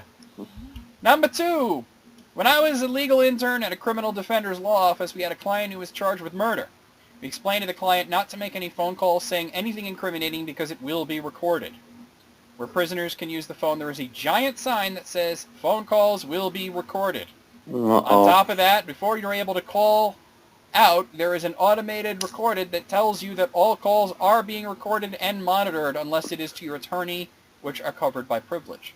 Client made a call to his girlfriend that evening to ask her to hide the gun. Oh my god. Oh my god. Wah, wah, wah. I think I might be my brother-in-law. Oh no. He really is that dumb, so. Oh. Number Whatever 3. will we do? I had to explain to a client why their ex-husband could travel with their child to Florida without obtaining a passport. As in, I had to tell them that Florida was part of the United States. Oh, what? Okay. You guys can't see me right now, but I'm face-palming as hard as I can. Well, come back to us. Number 4. No, you dingus. Self-defense does not mean that he punches you in the face and then 2 weeks later you go to his house, ring his doorbell, and kick the shit out of him. It's a little needlessly complex. Imagine that, though. Like, somebody hits you, and then, like, 2 weeks later, you beat the hell out of him, and you try to say, oh, self-defense, because he hit me 2 weeks ago. Yeah, I mean, what's the statute of limitations on that sucker? Yeah. Number 5. That they had to pay me. This is more common than you'd think. For some reason, some people think lawyers are like their personal spiritual guides or fairy godmother. Huh. Just...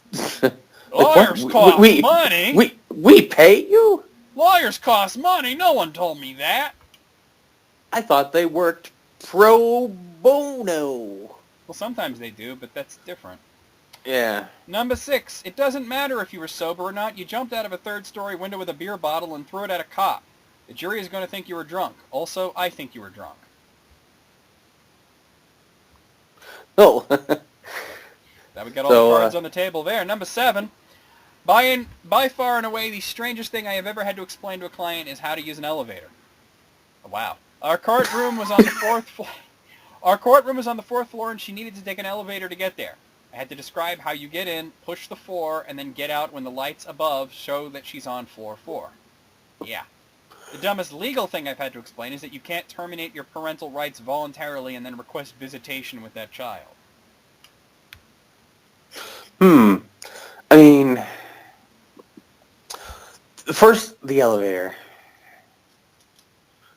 I mean, and then, is it really such alien technology? Yeah, well, what if this is honestly the first time that they'd ever encountered an elevator? Elevators have been around for a really long time. I mean, yeah. So again, it's like the whole osmosis thing. You'd figure it out just by seeing it. Yeah. And I mean, even if you've really never been in an elevator, it's not hard to fucking figure out. No, up goes up, down goes down. Number 8. That your boss sending you to a drug test after he walked in on you snorting cocaine off your desk does not qualify as entrapment. You cannot sue him. Entrapment. That's getting entrapment. Getting caught in the act. Entrapment would be if a cop said, "Hey, do you want to do coke with me?" and then arrested you. Right then and there, yeah. Number 9. Why they should not have called the cops to tell them exactly what they did that violated the restraining order. Oh. Uh-oh, better call Saul. Yeah, if you're going to call anybody. Shit. Holy. Number 10. That he hadn't really won a 20 million euro European super lottery from Australia that he'd never entered. And that it was a good thing that his family, bank, and church wouldn't lend him the $2,000. They said that they needed to verify his identity on top of the several hundred he'd already sent them, and that, yes, his priest was right, it was a scam. This was during a clinic at a free community legal center. The poor guy had limited English and only $20 left in his bank account, and he really did not want to let go of the 20 million euro dream. His priest had sent him to us for advice because he wasn't having any luck talking sense into the old guy himself and thought lawyers might help. Well, they just might. Yeah, well, I mean, he already sent all that money to the fucking Prince of Nigeria, so... It's just heartbreaking to hear that kind of thing. Just some people get duped into it. It really is. You know, especially since you read these emails. I mean, because I'm sure you've gotten them at one point. Oh, yeah. And it's easy to think, what kind of fucking idiot falls for this? But old people fall for it. Yeah, because... All the time. And not because they're dumb, but because they're not on guard, you know? Yeah, so they just think, well, throw them a couple of bucks or a lot of bucks. Yeah. And then everything will be okay. Someone's coming at them with a sob story, you know. They said I'd get the money back. Yeah, number 12. I was contacted by a couple who had paid for a trip to see the midnight sun in northern Norway. They wanted to sue the travel agency when they found out it was the same sun as always. I had to explain that there was only a single sun and that they can't sue a travel agency for selling a midnight sun trip. All right. If anybody's wondering what the hell that was about, there are some parts in the world, such as Norway, where the sun really doesn't set. No, it just kind of dips, but never really goes down. Yeah. It depends on the time of year. There's also parts of the world, like certain parts of Alaska, where the sun sets and doesn't come up for a few months. So it's just eternal darkness. 30 days of night. 30 days of night. Well, actually, yeah, kind of like that, yeah. Yeah. Number 13, I work on appeals, which means I spend more time with the law than with real people, but the law has some gems, like this dude who really happened. At the police station, the arresting officer advised defendant both orally and with a consent form of his constitutional rights pursuant to Miranda versus Arizona. He gives the whole legal code, but we don't need that. Yeah. Defendant refused to sign the consent form and stated that he would never waive his rights. Okay. At the same time, however, he asked for the arresting officer whether he could speak to him man to man. At this point, a detective with the task force entered the room with the evidence of the drugs gathered from the inventory search of the Corvette and advised defendant of the charges that would be filed against him. To this, defendant responded, "You think this is big time, this ain't shit."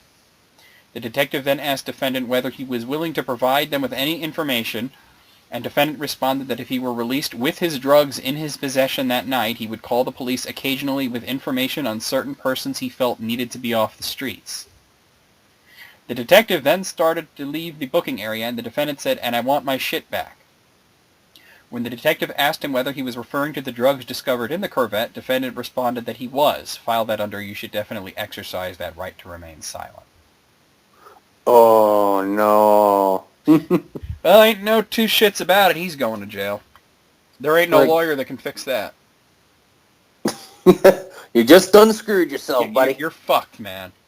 All right, number 14. I went on a date with a lawyer recently who told me that he had to be at work at 9 a.m. the next day to explain to someone that he could, in fact, be fired for killing someone with a company vehicle. They can't fire me! Fuck! They can't fire me! I quit! Number 15. I had a client once who was in trouble for stealing sample medications from a hospital. That's so bad. Oh, no. We got security footage from the DA as part of the evidence, and when it came down, we watched it together. The camera was literally 10 feet away in a well-lit room, and we watched her shovel prescription samples into a garbage bag and walk off. After it was done, she turned to me and asked if I thought she was going to be able to get off. I said no. No. No, at that point, you try for the plea deal because you are so stupid. Yet that's where the lawyer gets up in front of the court and says, "Your Honor, my client is very stupid. My client is a dumb." They are all the dumb. Yep. Number 16, I once had to explain to a client that he could, in fact, fire an employee for stealing significant sums of money from the safe, pulling a gun on a coworker who questioned these activities, and waving said gun in a customer's face moments later, all of which were on camera. Now, how sad is it that the guy wants to, this happens, the guy wants to fire him, but feels he has to go to a lawyer to make sure it's okay? Now, you're sure all of this will give them a sentence, right? But they're not even talking about, they're talking about just firing the person. Oh, right. Well, So the boss felt that he had to go to a lawyer to find out if it's legal to fire that person. I think so. Yeah, I think the lawyer would just go right up to his face, put his hands on his shoulder, and go, "Yes!" Yes, that'll be $800. Yes. Number 17, represented a client charged with statutory rape who had a large number of explanations for the various evidence in his case that I had to explain would not be a good idea to testify to or argue to the jury. The KY jelly you purchased with the kid at Walmart was not for applying to an undiagnosed skin condition on your chest. The hundreds of pages of internet chat logs prior to traveling hundreds of miles to meet the kid consisted of repeated, explicit sexual overtones, emotional manipulation, lies about your age and wealth, and specific plans for how you would remove him from his parents' home were not meaningless banter. The fact that you had an active prescription Viagra does not mean you are asexual. And this goes on, but I just want to say, this is some Chris Hansen shit right here. Like, you waiting for him to walk into the room. Why don't you have a seat right over here? Yeah. By But the way, then did you then know you're that- free to go. Did you know that he's back? He's doing it again? New show. Like, same kind of thing, though? Yeah, it's called Hansen versus Predator. Oh, man, he's great back. how great of a title is that? Right, Hansen versus Predator. That's clever. And it's just as good as always.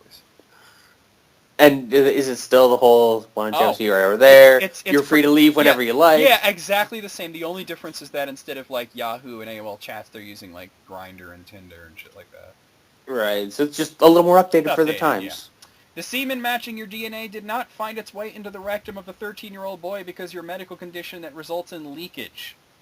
Oh my god. Wait a minute, now if you had a medical condition that results in semen leaking out of your dick, I still don't explain how it gets in a little boy's asshole. Ugh, and this is also just getting a little more descriptive about what happened. I'm going to finish the end of it, but this is creepier than I thought it was going to be at first. I thought it was going to be like, she didn't tell me she was 16, I thought she was 18, but no, this is way worse. Oh, yeah, that got 13 dismal. is way too young. Ugh. Oh, it's not even close. All right. Blech. Let's see. Leak. And the fact that when you were staying in a hotel room, you did not lift the toilet seat when you urinate, which must have resulted in the material being deposited on the seat and transferred to the boy when he sat on the seat. You are not the victim, taken advantage of by the hypersexual teenager for whom you were merely trying to provide innocent emotional support. I had to explain all these things and others many times. I'm not sure if he ever actually believed in any of them. Yeah, if he had been like his own lawyer, oh boy. Slam dunk, right? Slam dunkaroos. Number 18. I recently had a call from a guy who found out that Long John Silver's was microwaving his baked shrimp combo. He wanted to eat there for every meal for a year and then sue them for false advertising. He changed his mind when I suggested that he would probably die of a heart attack before reaching his one-year goal. I mean, to be fair, if they're calling it baked shrimp combo and they're microwaving it, that is false advertising, but yeah, don't put yourself through that. Yeah, don't put yourself through that kind of hell. Yeah. Just for And by the way, bucks. is anybody surprised that a fast food restaurant is not exactly honest about how the food is cooked? Yeah, I mean, they could put baked TM shrimp combo on there or something. Yeah, well, it could be like the Subway footlongs, right? Yeah, footlong in name only. Although they have fixed that.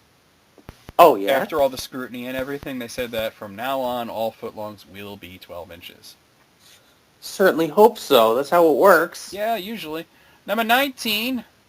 Oh, you know what? In the beginning, it said there was 19, Yeah? but looking at it, there's 30. Holy shit, okay. I'm down with that because this is really good, but Yeah, these are good I so also far. want to go to bed, so.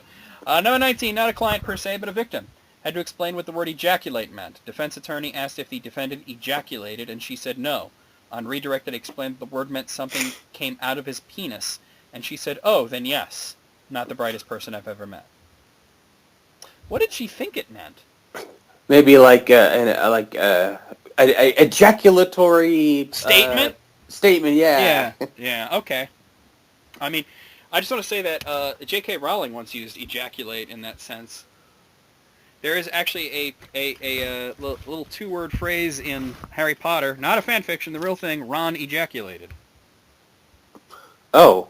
Yeah, it's referring to a interjection, though. Like speaking. Well, It's just an unfortunate turn of phrase, you know? Ron grew up very quickly. Yeah, I that know, day. right? They all grew up so fast. By the way, did you see Fantastic Beasts yet? Not yet. Yeah, we'll have to talk about it after this.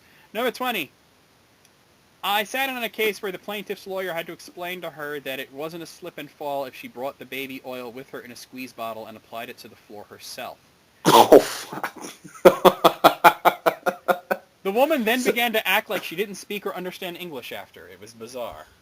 No speak English. I know, no speak. No. Number 21.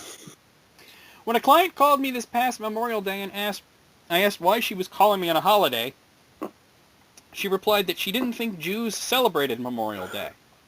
Oh, no. Never thought I would have to explain that to anyone. That is bizarre. That's just weird. I think that's just ignorance. There's nothing religious about Memorial Day. I think that's just pure ignorance, though. That is insanity, yeah. Number 22, I once had to explain what a maiden name was. They had no idea. Similarly, with a different client, I tried to explain that they needed to fill out the intake questionnaire. I was explaining that I need information such as their name, address, and date of birth in order to draft paperwork. Their response, why do I have to do all this? What did I even hire you for? You're useless. If I have to do all this work, I might as well represent myself. They were super pissed and stomped out the front door. Sorry, I don't magically know your date of birth. As for the maiden name, it was a very small country town. This person was most definitely a native English speaker. As for the questionnaire, someone asked why won't we just ask for a driver's license. The questionnaire was about 2 to 3 pages long and also needed other information, such as any previous names, social security number, children's names, etc. Stuff that wouldn't really come quickly to the lawyer. Yeah. Number 23, I watched a Florida Supreme Court appeal over a murder case. The guy killed several people with a baseball bat and wanted his sentence mitigated because he had PTSD. He claimed he had PTSD from experiencing the murder he committed. The court had to explain to him that a mental issue acquired while committing a crime cannot mitigate the crime you committed. Oh my God, It was so horrible murdering those people that I was traumatized. That's really pulling some strings. That's grasping at straws, is what that is. Number 24. That's what I meant to say. Yeah, I thought you meant that. Number 24. Well, from the other side, I once missed a court date and assumed that it had put me in even deeper legal trouble. My lawyer then had to explain to me that dodging his calls to avoid being arrested was just dumb and the exact wrong course of action. Okay. There you go. Number 25. Oops. I had a medication. Listen to me. All right, let's back that up a little. I had a mediation last week with a client on a really crappy case and managed to settle for a decent amount.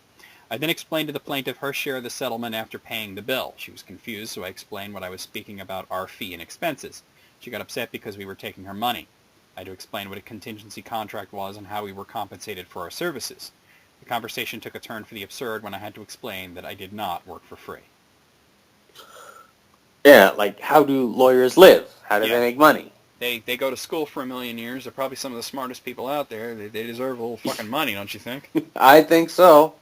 Number 26, estate attorney. There's no reading of the will. At no point will you and all your relatives be called into my office to sit and watch a video or have me tell you how it's going to go, unless you want to pay me $500, in which case I'll gladly use my reading skills to read aloud the will that you've brought to my office. Contrary to what you might think, I do not, in fact, have a copy of Grandma's will. I did not write it, and if you don't, you don't know if she had one.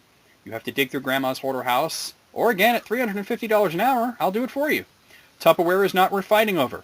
I'll take your money and laugh all the way to the bank. Your brother didn't steal your mother's things. He moved in with her. He moved her in with him when your dad died because you lived 3 states away. The stuff that was in his house is now half yours because your mom lived there. It was his and is still his. You are not entitled to his flat screen because Mom used it and you have a sentimental attachment.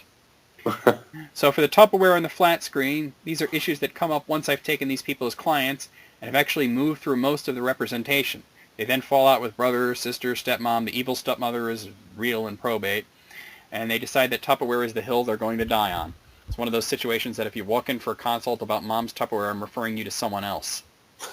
Wow. If I'm already 12 hours into the estate, I will stand in court and argue for a fair disposal of the Tupperware. Also, the vast majority of probate cases aren't this entertaining. Everyone gets along, papers get signed, stuff is filed, and the estate is closed. But it's always the weird ones that make for good cocktail party stories. As a tangent, my favorite story is the divorce attorney who was handling a 20-something's third divorce. Turns out she didn't believe in sex before marriage, so she was marrying and divorcing every person that she dated and wanted to have sex with. That one blew my mind. Oh my God, you're doing it wrong. Backwards. Number 27. I worked in bankruptcy in Canada for many years. Oh, Canadian law. There you go. Hey. Company kept going under, but director can't physically sign until Monday and doesn't want staff to know because half his family. We allow him to stay open for the weekend with one stipulation, only cash and carry sales because he can't take deposits as he will not be ordering items. It is illegal to take money when you know you won't provide the goods. Instruct staff who obey. Monday morning he opens at 8 and takes cash and credit deposits for 3 hours until the trustees show up with the documents. Tip of the iceberg of shit show is for that file. You only said the weekend, so I operated as business as usual this morning and took a few thousand in orders. Womp, womp, womp. Bum, bum, ba-dum, wow. Number 28, not a lawyer, but a friend of my dad once tried to sue him. Why? Because his dad, the friend's, had died, and since my dad was like a father to his friend, he should have given money every month just like his dad did when he was alive. Apparently the lawyers just said that's not how it works. That's not how it works. What's that? Friend support? Yeah. Friend tax. Oh, yeah. Number 29, I work IT for a law firm. I was called in to set up some equipment during a client meeting. The client wanted to project her laptop screen onto the law firm's projector. They continued their meeting while I was getting everything up and running. The client was adamant about suing her ex for $13 charge at a grocery store he made on a shared credit card. The attorney told her to drop it, and in the time it took her to even tell the story of the $13 charge, she had spent more than $13 in attorney fees. I left after the 5 minutes I was needed for, but I was later told that the conversation lasted an entire hour. Oh, no. I've known people like that who get really head up about a small amount of money and they want to sue.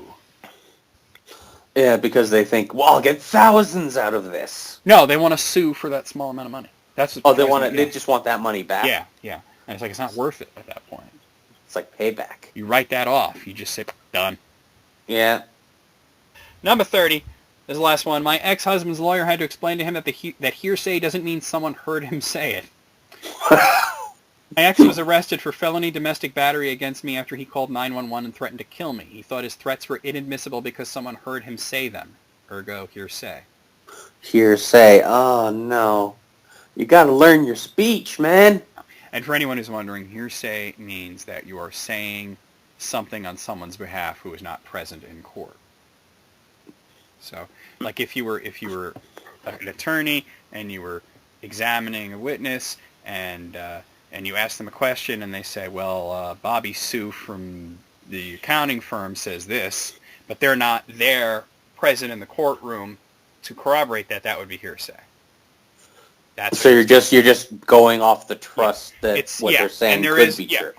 And that's why when you're sworn in, it's like what you say is the truth, but you can't vouch for someone else. You know? No, whether it's their truth. Yeah, exactly.